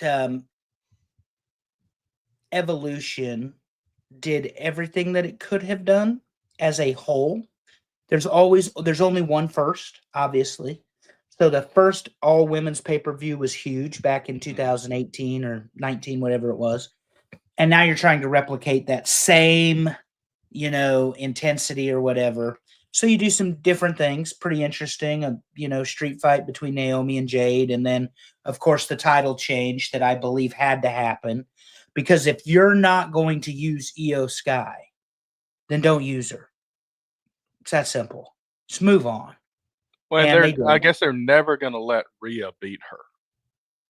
Apparently not. And now they're in another 3-way for SummerSlam, if I remember correctly. So, anyway, Naomi cashing in, I thought, was genuinely a surprise because I think, like everybody, I expected it to be on Jade when Jade beats Tiffy Time for the world title at SummerSlam. So, I was very surprised because, it would make sense in the story. She beat her at Evolution, left her laying in the street fight, and then all of a sudden everybody forgets about Naomi, and here she comes for the big moment at the cash-in. But they also may be saving that for Seth Rollins to cash in on Gunther or who's Gunther wrestling? Who's Gunther wrestling? Oh, CM Punk. So, yeah. But anyway, Terry, I thought Evolution was probably, from a cohesive standpoint, a wrestling standpoint, a fan standpoint, the best wrestling show WWE put on the weekend. Yeah. And I think it rivaled All In many ways because All In was very indulgent and, 6 hours of a main show is a long time. We talked about that last week. So, and I don't think they have as good of women wrestlers in AEW that they do in WWE. It's just there probably wasn't a bad match in Evolution if you really wanted. I mean, all of them weren't main event blockbusters. Trish is 46 or 7 or 8 years old. She held up her end pretty good against Tiffany. And Tiffany looked as good as she had, in the past.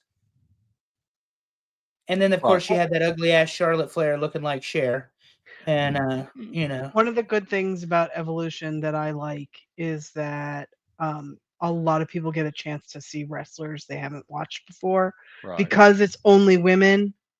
And if you think about, now granted, in the last couple of years, it's been a lot better about a little bit more women's matches on the big cards, but it's still not, it's not where it needs to be because the wrestling's not where it needs to be. Let's be honest. It's not that they couldn't. Well, it's not that they shouldn't, but they couldn't. I don't think they've got young women that are coming up, like Sol Ruka we talked about. That's what I was going to say. You get to see her, and maybe people hadn't heard of her yet. Exactly. That's why events like this, I think, are so important because we've known Jordan Grace for, years, but WWE people have no idea who she is. So I think it's great. And very good point, Devin. Like the NWA. Well, I thought about that too when you were saying that, and I truly hope, just to switch over that for a second with the WNBA, I truly hope that wherever this goes for the WNBA, the upward movement they are experiencing continues, because I hope that this disagreement with the ownership and their collective bargaining agreement doesn't make it drop off the table. Agree. That would be the worst thing for everybody. Agree. Lex and I have said it multiple times. We love going to the Connecticut Sun games up here. It is highly enjoyable. Way better than going to an NBA game. So, I'd hate to see anything happen to that. I know this sounds horrible, but I'm going to say it because you're talking about WNBA women's basketball. I would much rather watch women's college basketball than men's college basketball. And I would much rather watch women's college basketball than women's professional basketball. Okay. I would much rather watch women's college basketball than professional basketball because I grew up in the Michael Jordan era, as we've talked about on this show before. And whatever they're doing in 2025 in the NBA is not basketball. Well, for me, growing up in Alabama, still being here, the only sport where I prefer professional is baseball. Mm-hmm. Sure. Yep. But I would much rather watch Don Staley in South Carolina as an example. Oh God, yeah. Play against UConn in the finals than watch any other basketball game that you could show me. 100%.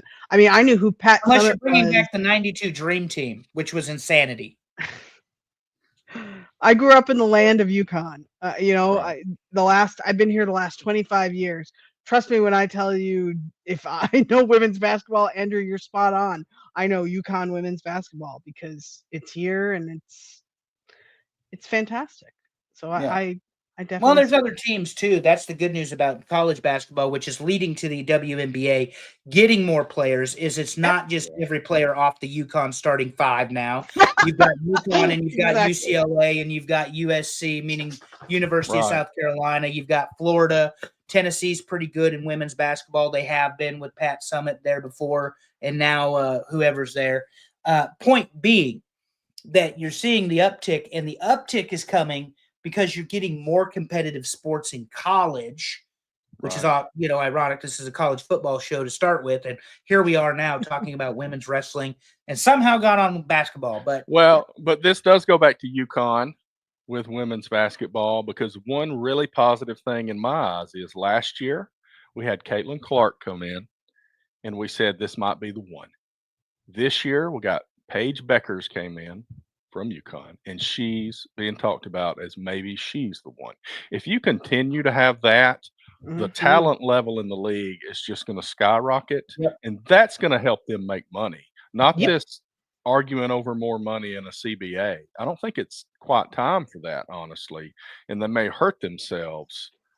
Maybe they'll get a little bit of money, and that'll be good, but I think the talent level increasing, but the veterans have to latch onto that and accept that. And that's been a problem, it seems like. Business point of view only, regardless if it's basketball, wrestling, baseball, football, anything that we talk about. You have to give people a reason to spend their money to come watch your show. Right. To come watch your sport, to come watch your product. What you're saying, Terry, I absolutely agree with. If there's better talent in the WNBA than there have been in the last 25 years, you're going to get people to actually start paying attention to it. Hell, look at Ted Lasso. Season 4 is going to be about a women's team. Man, I gotta watch that. I'm gonna have to be seriously, Terry. Come on. I want enough soccer stuff as it is. Shame on both of you. But my favorite scene from it is when he says, "Be curious" in the bar with the darts, and that is fantastic. That's a great lesson. But anyway. Okay, back to WWE. I picked the wrong show. I went to Nashville on Friday before the weekend. I should have went to Birmingham on Monday, and Roman Reigns would have been there. The tribal chief has returned. My goodness, sir. Ladies and gentlemen. Once again, and I've said this before, they're choosing to do things on Raw rather than on pay-per-views. Thoughts? Netflix talks. That's what I was going to say. It's got to be money at this point. I would not doubt that they built that into the contract. Yep. Like some stuff like that. Big pops, you know? Because I was not expecting it. Were you expecting it? Yes, I was expecting Roman Reigns' return, but not necessarily on Raw. Birmingham, Alabama. That's what I mean. On a random Monday in Birmingham, Alabama, no. No, Saturday night's main event would have made more sense. Right. It would. But more sense from the wrestling booking perspective. But to your point, from the business perspective, if Netflix says we need to see title changes, we need to give people reasons to watch, blah, blah, blah. Yes. And they paid $5 billion. I hate to tell you this, but they're going to get what they want. Yeah. I think we're going to see since we don't really have pay-per-views in the WWE, everything's kind of at the same level at this point. Could be Raw, could be SummerSlam. But I would say this, I think SmackDown is clearly the B show now. Didn't used to be that way. I think SmackDown has moved into the B show position based on the creative direction that they're taking and the manner in which they're booking people for the show. So for you, it would go NXT, SmackDown, Raw. No, NXT sucks. I would go Raw, SmackDown, NXT. No, that's what I was saying. She went so from bottom to top. I went. Oh bottom yeah, up. yeah. Then yes. I thought you meant NXT above everything. No, that would be No, no, no, 2019. no. What are we talking And No, we're we are there not. yet. We are not back to black and gold NXT time Not yet. Black and Gold. But Black and Gold NXT was the best wrestling show. Absolutely agree. It was great. And I came back in 2019 and I turned on NXT and it was really enjoyable. And I was really impressed with two things caught my eye: NXT and the women's division when it came back in 2019. Yep. And the women's division only gets better and better. And here's the reality. And you guys have heard me say this a million times.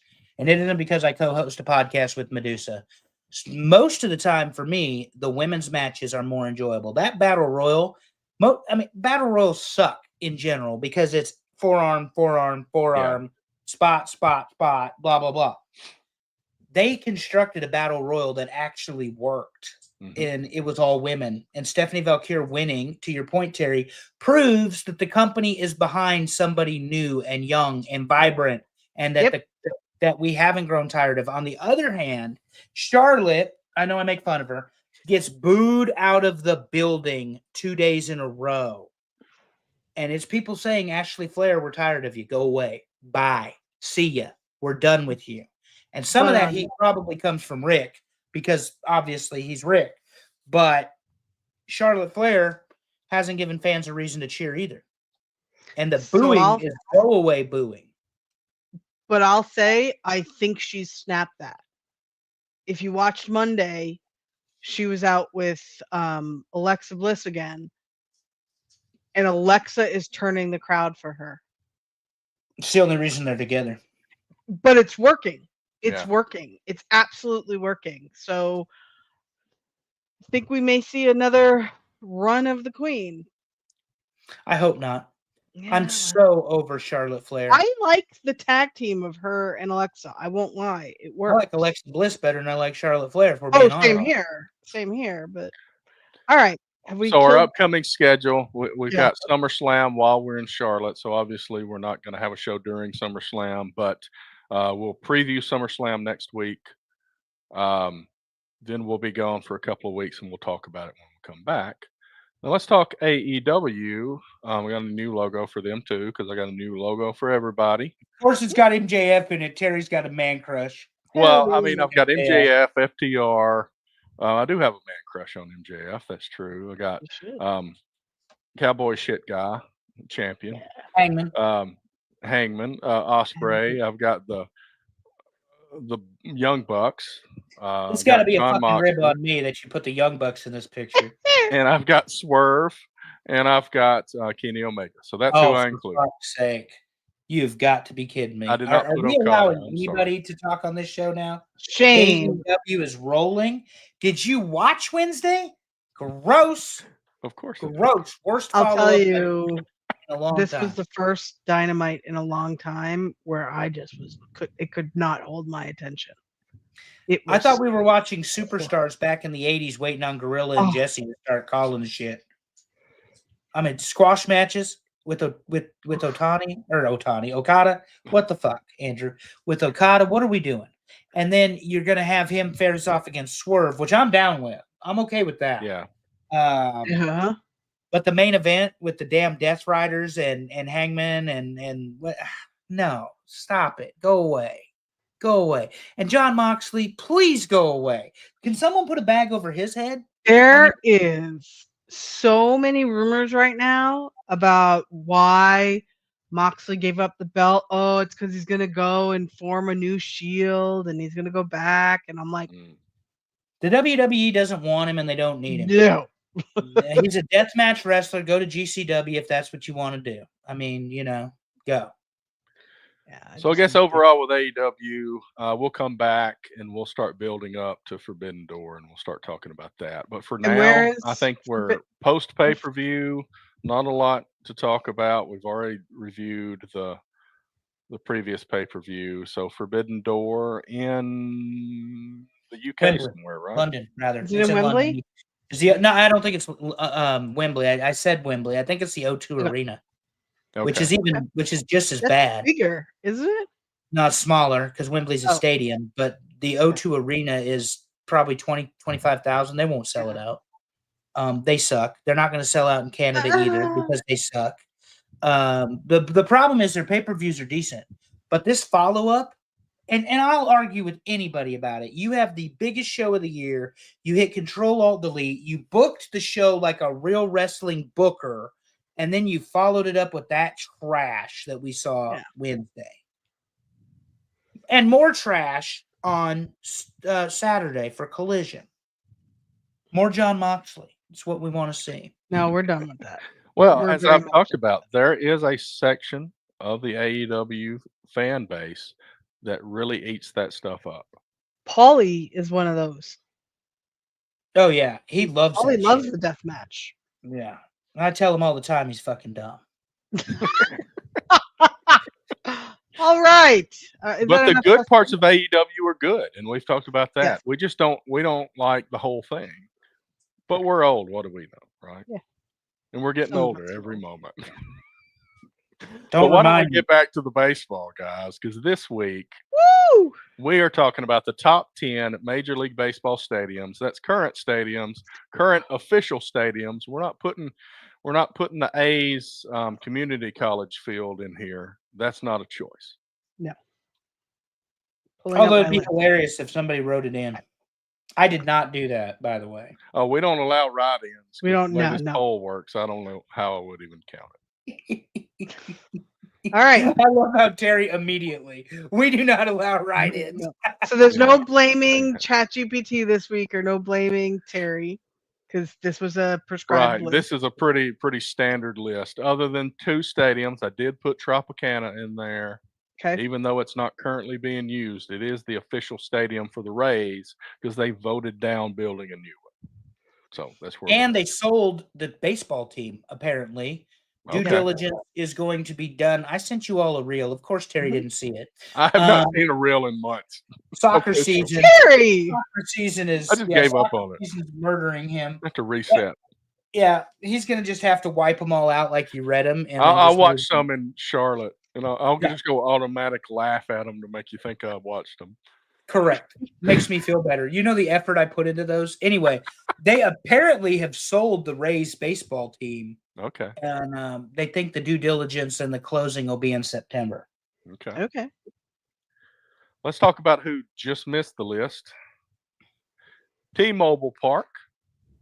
You're going to have to tell me where these are because so many have changed names. Okay, T-Mobile, right. T-Mobile Park, that is Seattle. Oh, that's crap. Okay. So, go ahead. Sorry. Go ahead. Make my comment after. Okay, so my comment here, the reason it probably is so low on everybody's list is because a lot of people haven't been there. Right. So, I've been there multiple times. To me, sure it's fabulous. If you've been to Citi Field is modeled in my head after T-Mobile Park. Okay. So I love that park. So it's on my list. It's actually, let's see, it's 5th on my list. Okay, T-Mobile I'll go ahead and give some stats. Here's the stats I'm going to give for everybody. This is the Mariners home field, built in 1999, 47,929 seats. It has not had a World Series, but it has had 2 All-Star games. It's not that impressive, Devin. It's a man-made structure. All right. Okay, so now we move along to Busch Stadium. She flashed the comment. I'm sorry, Terry. It said the Arch in St. Louis. Yeah. That's fine. That's fine. So speaking of St. Louis, we got Busch Stadium, which is on my top 10 list. It's the new Busch Stadium because it's kind of like Yankee Stadium. They built a new one, named it the same thing. Built in 2006, 44,383 seats. It's had 2 World Series and 1 All-Star game in 2009. Yeah, because they went to the World Series right after they built that stadium. Right. Like 07, maybe 08. What's his face was the manager. He was good too. He used to be a good player. Was it La Russa? La Russa, yeah. Tony La Russa? Mm-hmm. La Russa, he was a great manager for the St. Louis Cardinals. Sure. grandfather was a St. Louis Cardinals fan. That's how I know that. Ah, okay. Yeah. But anyway, that and he rooted for the Cubbies when they were on TV because he loved Harry Carey singing "Take Me Out to the Ball Game," and the Cubs never won. So unless they were playing St. Louis, he was rooting for the Cubs. So, sorry, unhappy birthday for Amy, apparently, Yeah. because she was rooting for Busch Stadium. She lives fairly close to St. Louis over there, not too far away. So that area. Not going Yes. to narrow it down too much for the creeps out there, but Yeah. Citizens Bank Park. Where is Where's this? that? that's in Philadelphia. That's Philly. Okay. Oh, that's bullshit too. That's They've a nice had one park. World Series and they have not had the All Star game. However, next year's All Star game is at Citizens Bank Park. It's in So Citizens. a lot of this vote could be because it's in Philly. Well, we'll get to that mean- when we talk about Pittsburgh a little later. But 42,901 seats in this stadium. Here's what's going to happen in Philly next year when they have the All-Star game. Whether the National League or the American League win, there's going to be a fucking riot. People are going to climb up the Burn light couches poles. in the street. They're going to have them greased. I mean, yeah. And if there's a swing off that looks like it was tainted like this year, forget about it. I mean, seriously. Look, to be fair, Philly is where I went to WrestleMania, and it was done very well, and it wasn't. Philly's good.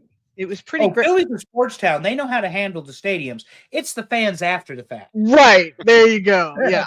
Philly's great. So then Coors Field squeaks in here right at the last minute, right above Truist Park, because it was number 11. That was probably Coors Andrew. Field, yes. He swooped in and did it. So Coors Field, Colorado Rockies, built in 1995, 46,897 seats. It's had one World Series. Can you believe that? The Rockies went to the World Series. Yes, And- in 2007. I don't know. I don't have that on my spreadsheet, but 2021 was the last time it had the All-Star game. Yeah, I'm pretty sure it was 2007. Here's the deal with Coors, because I believe the Boston Red Sox beat the Rockies in the World Series for their second one, and they won in 2004. So it was whenever they went the second time. Coors Field is my number one, and here's why. Wow. It's the first time I ever saw live baseball. That's why it's number one. Wow. 1997. I told Terry and Allison this in the group chat earlier. They played the would-be World Series champion Florida Marlins at Coors in a slugfest, 13-11. The one thing about Coors That was Field a low-scoring game at Coors back in those days. Yeah. Coors back in Field those in a days. mile-high city, the air is thin, and in the middle of summer, the air is thin and the ball travels. And when I say it travels, it flies. The Rockies had Todd Helton, I believe. They had Dante Bichette was playing there back in the day, and now his son Bo Bichette plays for. Sounds like a Star Wars character. Is he on the Blue Jays? I think he is on the Blue Jays. Yeah, he plays for the Blue Jays. But yeah, it was a great game to be at because it was home run after home run after home run, and Coors is a big field. Like it doesn't. People don't think it's a big field because of the home runs, but it's a big field. And we were out in right field, and I mean the ball got hit out there 4 or 5 times. And that's what Andres Galarraga took advantage of when he played out there. He almost hit 400 one year because the outfield is so big that the outfielders played back, and he kept hitting singles in front of them, and he had a really high batting average. Yeah, if I'm not mistaken, Galarraga was on that team in '97. Maybe not, but he was on their very first He was on the team. Braves around that time, but I don't. In '93, the big cat as they called him. He was on the '93 team. That's when they came into the league with the Marlins. Right. And then of course you had the strike and the lockout and all that crap. But yeah, Coors Field is my number one, and it's only my number one because it's the very first place I saw live baseball. Well, very first place. I mean, first and second places, they got demolished already. I'm Same. old enough. So Fulton County Stadium, not on the list. Riverfront Stadium, not on the list. Those are the places I've been. Yankee Stadium 1, gone. Turner Field, not on the list. Shea Stadium, gone. Yeah. Both of, and that's why I said we could do a historic baseball stadium. We list need as to. well. That'll be good because we can get Polo Grounds and Ebbets Yeah. Field and all that, and Yep. really talk about some history. Let's talk about the top 10. Number 10, Petco Park, San Diego Padres. Oh, this was my number 2. Yeah, This is I had this. where- I had this pretty high on the list just because it's like a lot of fun. Well, Yep. so 2 reasons I voted this so high. One, walking in as a solo fan, they treated me phenomenal. I always use that in my rankings, especially for me because when I traveled a lot for work, this is what I would do. I would go to baseball games by myself. But the other reason, and I know I've said this before, I think you can see the gray on the right in the right field between the black and the right field bleachers.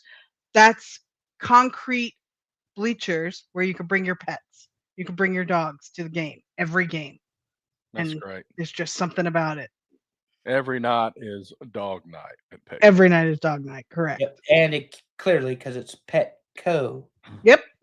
Built in 2004, 39,860 seats. Has not seen a World Series, but it's had one All-Star game in 2016. All right. Very good. Also, Number 9. Rubio's fish tacos, best things to get at Petco Park. Excellent. And you're in San Diego, and it is gorgeous. Yeah, so it's sunny and it's 70. I mean, it's not all the time. Yeah, all the time. The weather does All the not change in San Diego. We're not There's a going too far away reason- for number 9. San Francisco Oracle Park, another beautiful stadium on the West Coast for the San Francisco Giants. So, full disclosure, this didn't make it on my list because I've never been there. So, It yeah. made it on my list because I love the idea of players hitting home runs into the bay. And we saw yeah. a lot of it with Barry Bonds going after records back in the day. Mhm. This was built in 2000, 41,331 seats. It's seen 3 World Series and 1 All-Star game in 2007. Shows you how old I'm getting when I thought Candlestick wasn't retired that long ago. Oh, I know. It's crazy. It's been a while. And this is 25 years this park has been here. Right. Crazy. Time flies when you're having fun. That's right. What is number 8, Terry? Number 8 is Citi Field, home to the Citi New York Field. Jets. No, you can't say that. Home second place. It is a very nice stadium, for New especially York. compared to their old stadium. It is. It's more than nice. It's convenient. You can eat a fabulous meal here and then come back the next night and eat another fabulous meal with things you didn't eat the night before. This is probably my favorite place. My favorite baseball field food is Citi Field, 100%. Excellent. And they change it every year. Built in 2009, 41,922 seats, 1 World Series, and 1 All-Star game. That was 2013. Love I it. only joke, but see, I'm a Yankees fan, so it's always Shitty Field, and it's going to be that way as long as Juan Soto is there in the right field, fucking up defending that corner because he is horrible. So you got shitty players at shitty field.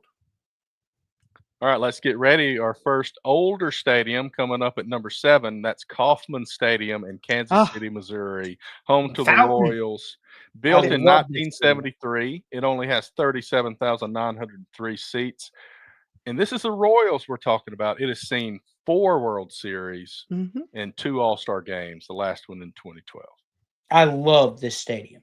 So, fun fact, I was here and I don't remember what year it was, but it was when Mariano got broke at the stadium. We were literally there and he got broke and it was very bad and we were very sad. There were like 7 or 8 of us traveling from New York to Kansas City for a 3-day series.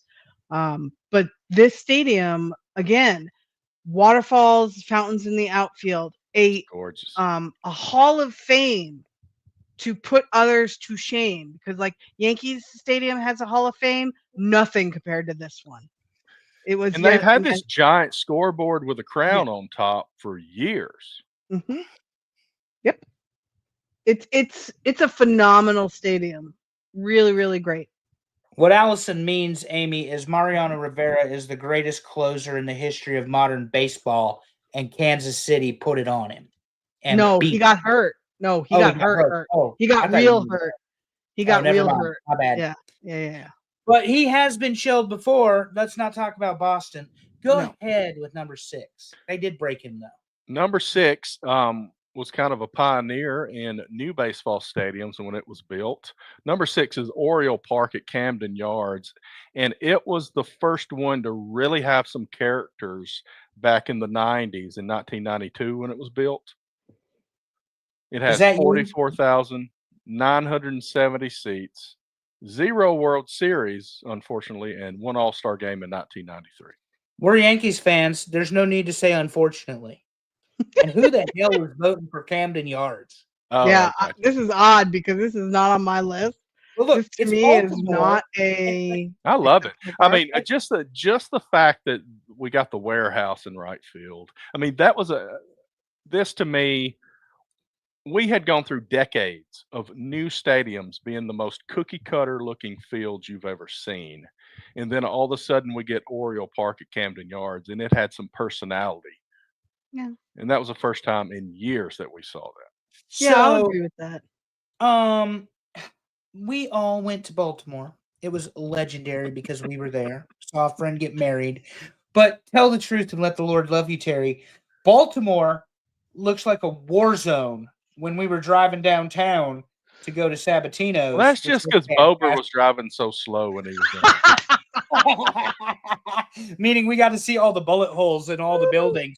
Look, I've seen The Wire. I didn't need to relive it. That's all I'm saying. It was not good. It was not good in Baltimore. So, full disclosure, I want to address this comment from my father. He called me a Boone Logan stalker.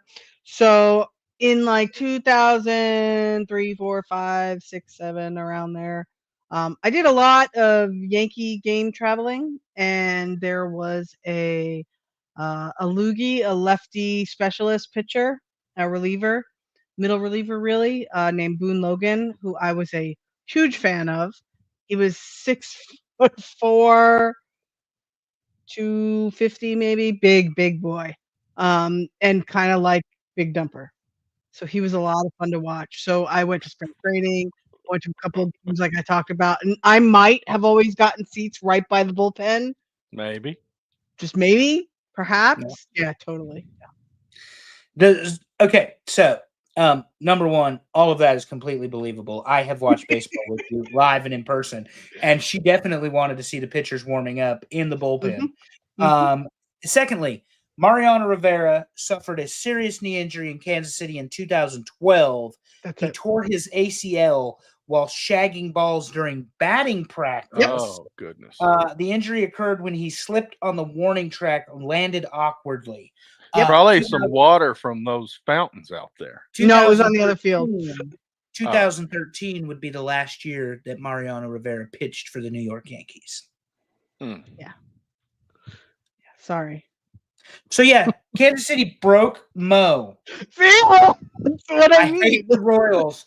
Top 5, Terry. What's number 5? Number 5, and we're really getting into the classics here. Dodger Stadium, Los Angeles Dodgers home field since 1962, 56,000 seats, 11 World Series, and 2 All-Star games, the latest in 2022.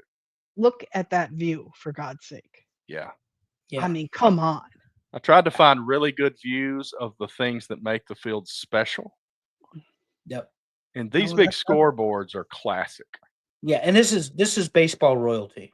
I mean, Dodger Stadium, baseball royalty. You know, they left town in the middle of the night and all the stories you want to talk about when they went from Brooklyn and whatever. But the Dodgers are baseball. Whether you like it or you don't, the Dodgers are baseball. Even in the Sandlot, Vinny the Jet, who pickled the beast, ended up playing for the Dodgers. So, yeah, this is royalty. But that means Yankees beat them. So go ahead with number 4, Terry. And famous for the Dodger dog. We'll throw that in there since we're talking about food. Number 4. Isn't that like the 2-foot hot dog or whatever? That's ridiculous. Oh, no, that one's in Texas, isn't it? Maybe I I don't don't know. know. I don't I was know. asking a real question. So here we go. Number 4, PNC Park. This is a newer stadium compared to some others, but it's still 20-something years old. Pittsburgh Pirates home stadium. Pretty nice view of the city and the water and bridges here. Opens up in the outfield to see that. I'm sure Bober had this number 1. He was convinced everybody else would feel that way, but we've got him at number 4. Why would Pittsburgh have such a nice park? I'll answer. That's a rhetorical question because nobody ever goes there, so they don't do any wear and tear to the facilities. So I actually had this as number 3. Okay. And fun fact, I've never been here. The reason it's my number 3, everybody who goes here tells me you have to go there. You'll love it. Yeah. This Lex and this went is here. in all genuine talking. I've heard the exact same thing. It's good to watch on TV. You can see it. I mean, obviously they take good care of the stadium, but they should be ashamed of themselves.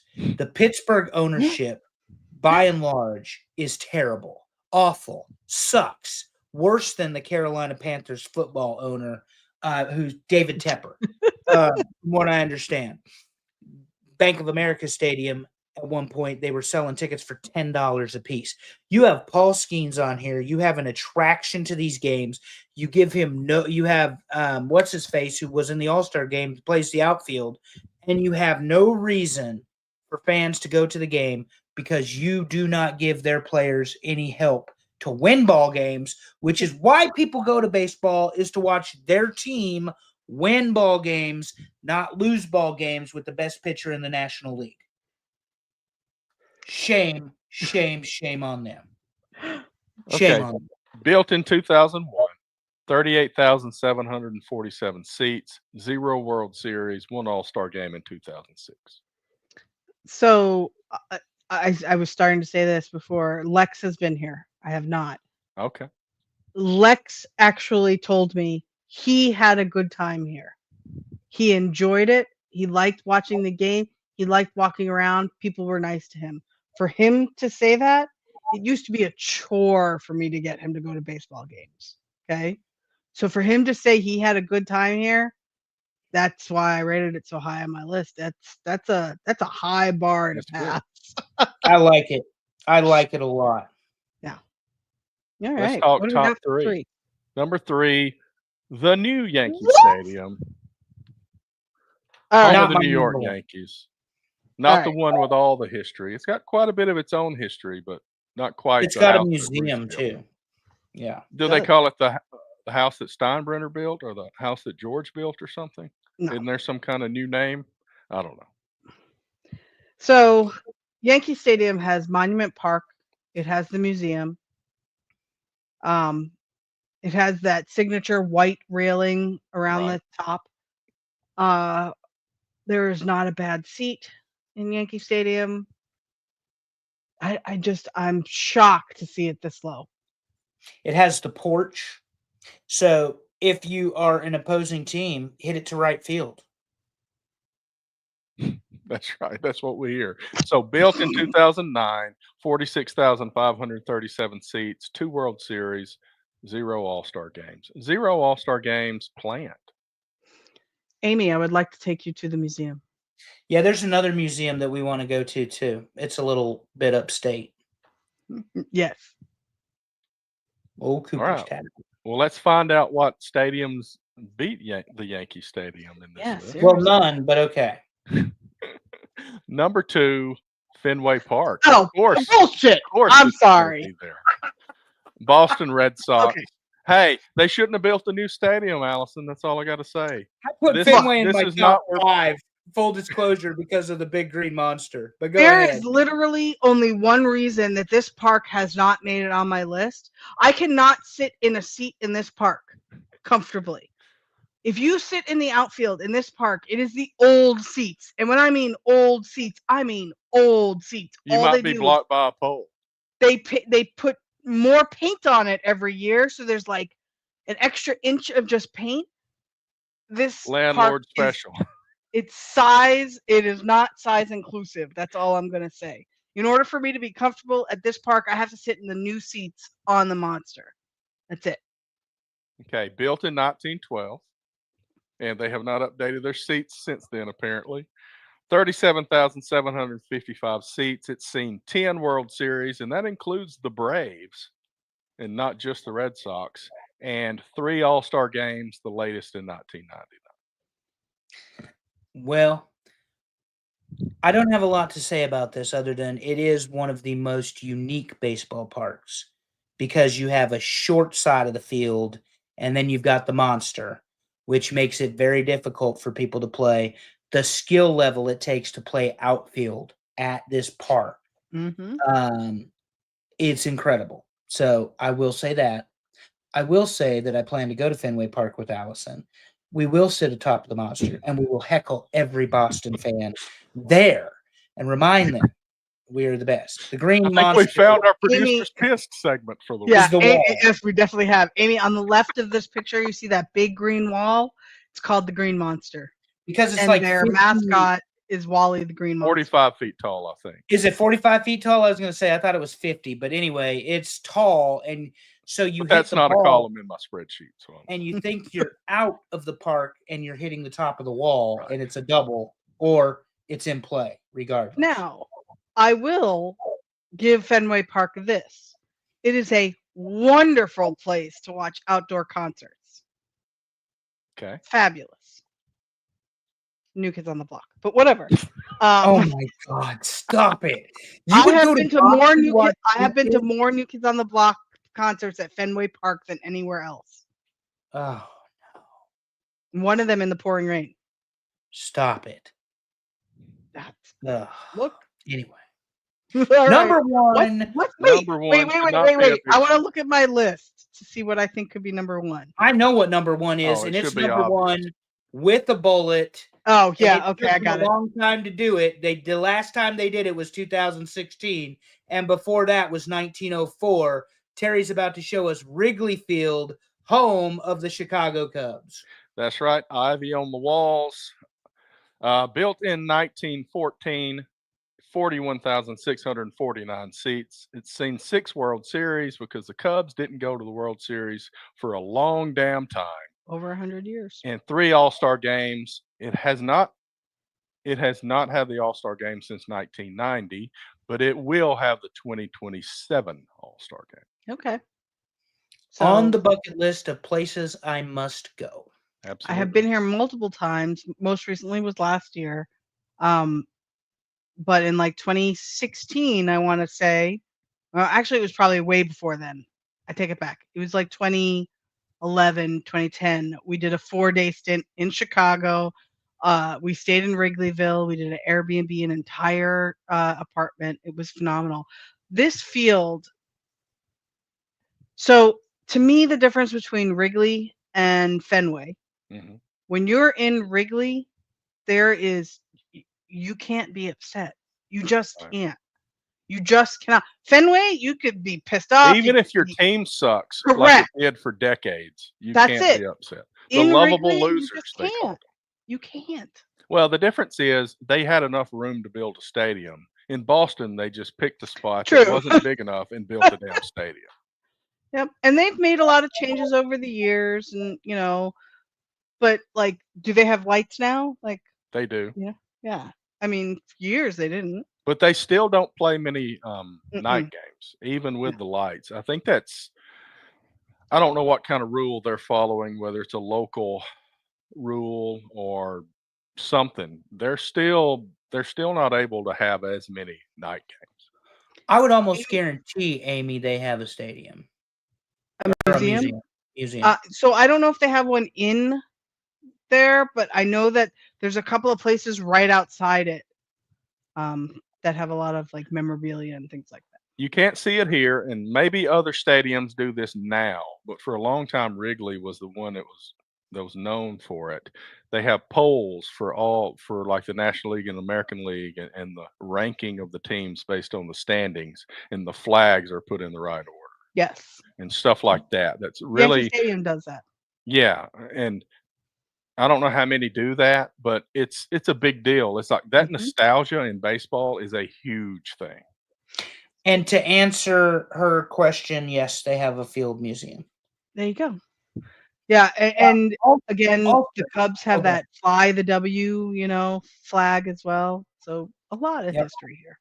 I would say also this is where "Take Me Out to the Ball Game" originated. Seventh Oh. inning stretch. That's Harry right. Carey singing "Take Me Out to the Ball Game." It's Wrigley Field, and Harry Carey's dead, and we still sing "Take Me Out to the Ball Game" in the seventh inning stretch at Wrigley Field. So there are traditions that some of these baseball stadiums have. Yankee Stadium, they play "God Bless America." I'm pretty sure that's the seventh inning stretch. And "God Bless America." At Wrigley, we're going to sing "Take Me Out to the Ball Game" like Harry Carey did. Or that one time Steve McMichael got on the microphone and yelled at Angel Hernandez at Wrigley Field and told He deserved it. He definitely deserved it. So a little bit of a throwback before I run down the top 10. You see Budweiser at the top of the stadium here, and that's going to call me back to Busch Stadium because this is an interesting baseball history. So, what's his name? Adolphus Busch, that was the Budweiser guy, wanted to name the stadium in St. Louis Budweiser Stadium. And Major League Baseball said, we do not allow you to name a stadium after a beer. So he named it after himself, Busch Stadium, turned right around after he did that and created Busch Beer. Busch Beer. That's fantastic. And stuck it to him. That's fantastic. I love that so much. When I was drinking, Busch Beer was on the lowest end of the pop. It was one that I will not drink. I had friends that liked that, but I mean, I even like Natty Light above that. But anyway, that's another conversation. Let me run down the top 10. Number 10, Petco Park. Number 9, Oracle Park. Number 8, Citi Field. Number 7, Kauffman Stadium. Number 6, Oriole Park at Camden Yards. I can't believe you guys shit on that so much. Number 5, Dodger Stadium. Number 4, PNC Park. Number 3, Yankee Stadium. Number 2, Fenway Park. And number 1, Wrigley Field. All right, before you get off this page, how many of these have you guys been to? None. 0 of these. No, that's not true, is it? Yep. I've never been to it. The Major League Baseball stadiums I've been to, all 3 of the Braves stadium of my lifetime. I went to Fulton County. I went to Turner Field. I've been to Truist back when it was SunTrust or whatever. I went to Riverfront Stadium in Cincinnati. The only one of those stadiums that still exists is Truist. All right. I've been to 6. One of the ones I haven't been to, believe it or not, is in Baltimore. I've never been. I'm trying to remember if I've been to Kauffman or not. Amy is upset that Target Stadium didn't make the list. That must have been her number one. Because she's going to go to any place with Target in the name. Girl, I feel you. Absolutely. I think I've been there, though. Where is Target? Minnesota? Where's Minnesota? Oh, yeah, it is. It's yeah, Minnesota. I've been there. Yep. And that's a pretty nice stadium, too. Yep. Yeah. Trying to remember if I have been to Kauffman or not. I want to say no. I think we were supposed to go, and the game got rained out, if I remember correctly. Well, this was fun. That was when I was a fun. kid, and that's when I went to Coors. That was the first time because I was like 10. We were supposed to go to Kauffman, and the game got rained. Huge thunderstorm, lightning, the whole deal. So obviously they dropped that rule about beer names before the 90s. Yeah. Yeah. But Allison and I will be going to Yankee Stadium, and God willing, it'll be for a playoff game. Yes, please God. Let's talk about our buddies over at Talking Wrestling with Pondwater and Amy. They had a big night. They did. Last night. Huge They night. At Mark Out Moments, they streamed, and I don't have the picture. What was it called? I'm sorry. Oh God. They streamed the show from Bayou Independent BIW Wrestling. Yeah, BIW Wrestling. I can't remember the name of the show. Bayou Independent. Right, but the show itself had a showdown at the showdown show. I don't remember. Yeah, I don't know. Forget it. I would butcher it, but I watched a lot of that. I had it on the whole time. Caught in the crossfire. Thank you, Amy. That was it. So we've been telling you about that show. They did it last night. I think it went pretty well. I didn't see many technical difficulties along the way. Some good matches, I thought. There's a lot of range of quality for independent wrestling. I think BIW is up there near the top, so that helps. Some really good talent, and they are going to review on Tuesday. So you are going to have a show on your birthday. That was the next question. Okay. Yep. And Birthday is Tuesday. if we're lucky, maybe Amy will join us next week because it is her birthday this week. And that's what we want to talk to Amy about right now. So Yes. for Allison's birthday, we let Allison choose what the top 10 list would be. And she chose office characters. We are going to offer the same thing up to Amy. And the whole package is, Amy, you can choose what our top 10 list is for next week and come on the show. And if it doesn't work out for you to come on the show, we still want you to pick the top 10 list. So start thinking. Love it. So that means we don't know what the top 10 list is for next week, guys. We're waiting on Amy, and she hasn't told us yet. And Why Art is so great. Probably be something Arn Anderson related. Sure. But if you give us a list like that, if you want us to do that, you've got to give us 30 reasons why. Oh, Arn yeah, definitely. Definitely. That's not going to be an easy one to come up with. No. I was going to say, I might know a guy who knows about Arn Anderson. Maybe. Might know a guy. Excellent. Good show. Over Great 2 show. hours this time. But I know. baseball is a great topic. There are so many things we can talk about over and over again with baseball. As I've proven over and again, whenever we start talking baseball, it's a dangerous topic. It is. We will be here a while. And we didn't even talk any football, and we went over 2 hours. Yeah. Devin, you should be ashamed of yourself. Go YouTube Harry Carey. Kevin's also like 12. Come on. Leading Chicago in Take Me Out to the Ball Game. Harry Carey is before Devin's time. Harry Carey's before a lot of people's time, and I still remember who he was. That's right. Have you not seen the Will Ferrell, Harry Carey? That's how Devin we said. knew him. We only knew him as Will Ferrell. Oh, okay. I didn't see that part. Terry's not paying attention this late in the show. It's time for bed. Hey, I'm the one who's asleep here. Come on. Terry's had a couple of liquor drinks from the liquor store. I'm good. I'm sober. I'm sober, Ossifer. Yeah. Are you the youngest? No, I'm not going to ask that question. Don't you dare ask that question. Oh, goodness. So what, Allison? Let me ask you something. Nope. So let's talk. All right. So we said next Speaking week of we'll MLB find out from Stadiums. Amy, right? What Did the you know we went to some ballparks? And then we're going to do that show, and then we're going to Charlotte. We will not have a show the Sunday, the weekend of SummerSlam. We will come back. Impossible unless we're doing it from the airplane in the car. Yeah, it ain't happening. It ain't happening. So you get some tiramisu in a helmet, right? Please stop. Oh my God. Okay. So Thanks everybody for showing up. Thanks for voting. We had a good count on the vote this week. That allowed Andrew to not totally destroy it when he came in and voted. At 6:23 tonight, by the way. Always putting the pressure on me to get the slides made. It's like, oh, damn. But anyway, thank you, everybody. Thanks, Devin. Thanks, Amy. I know Heather was here. I did see Alex early in the show. Thanks, Alex, as always. I'm going to say thank you to Bober and apologize, Terry. I did insult the senior citizens that play ball hockey on Facebook, but he started it in my defense. But we only make fun of him because we love him. And we got to do it loud because he can't hear. If I didn't like you, I wouldn't even talk to you, and I have references for that. So, Terry, lock it down. Let's go.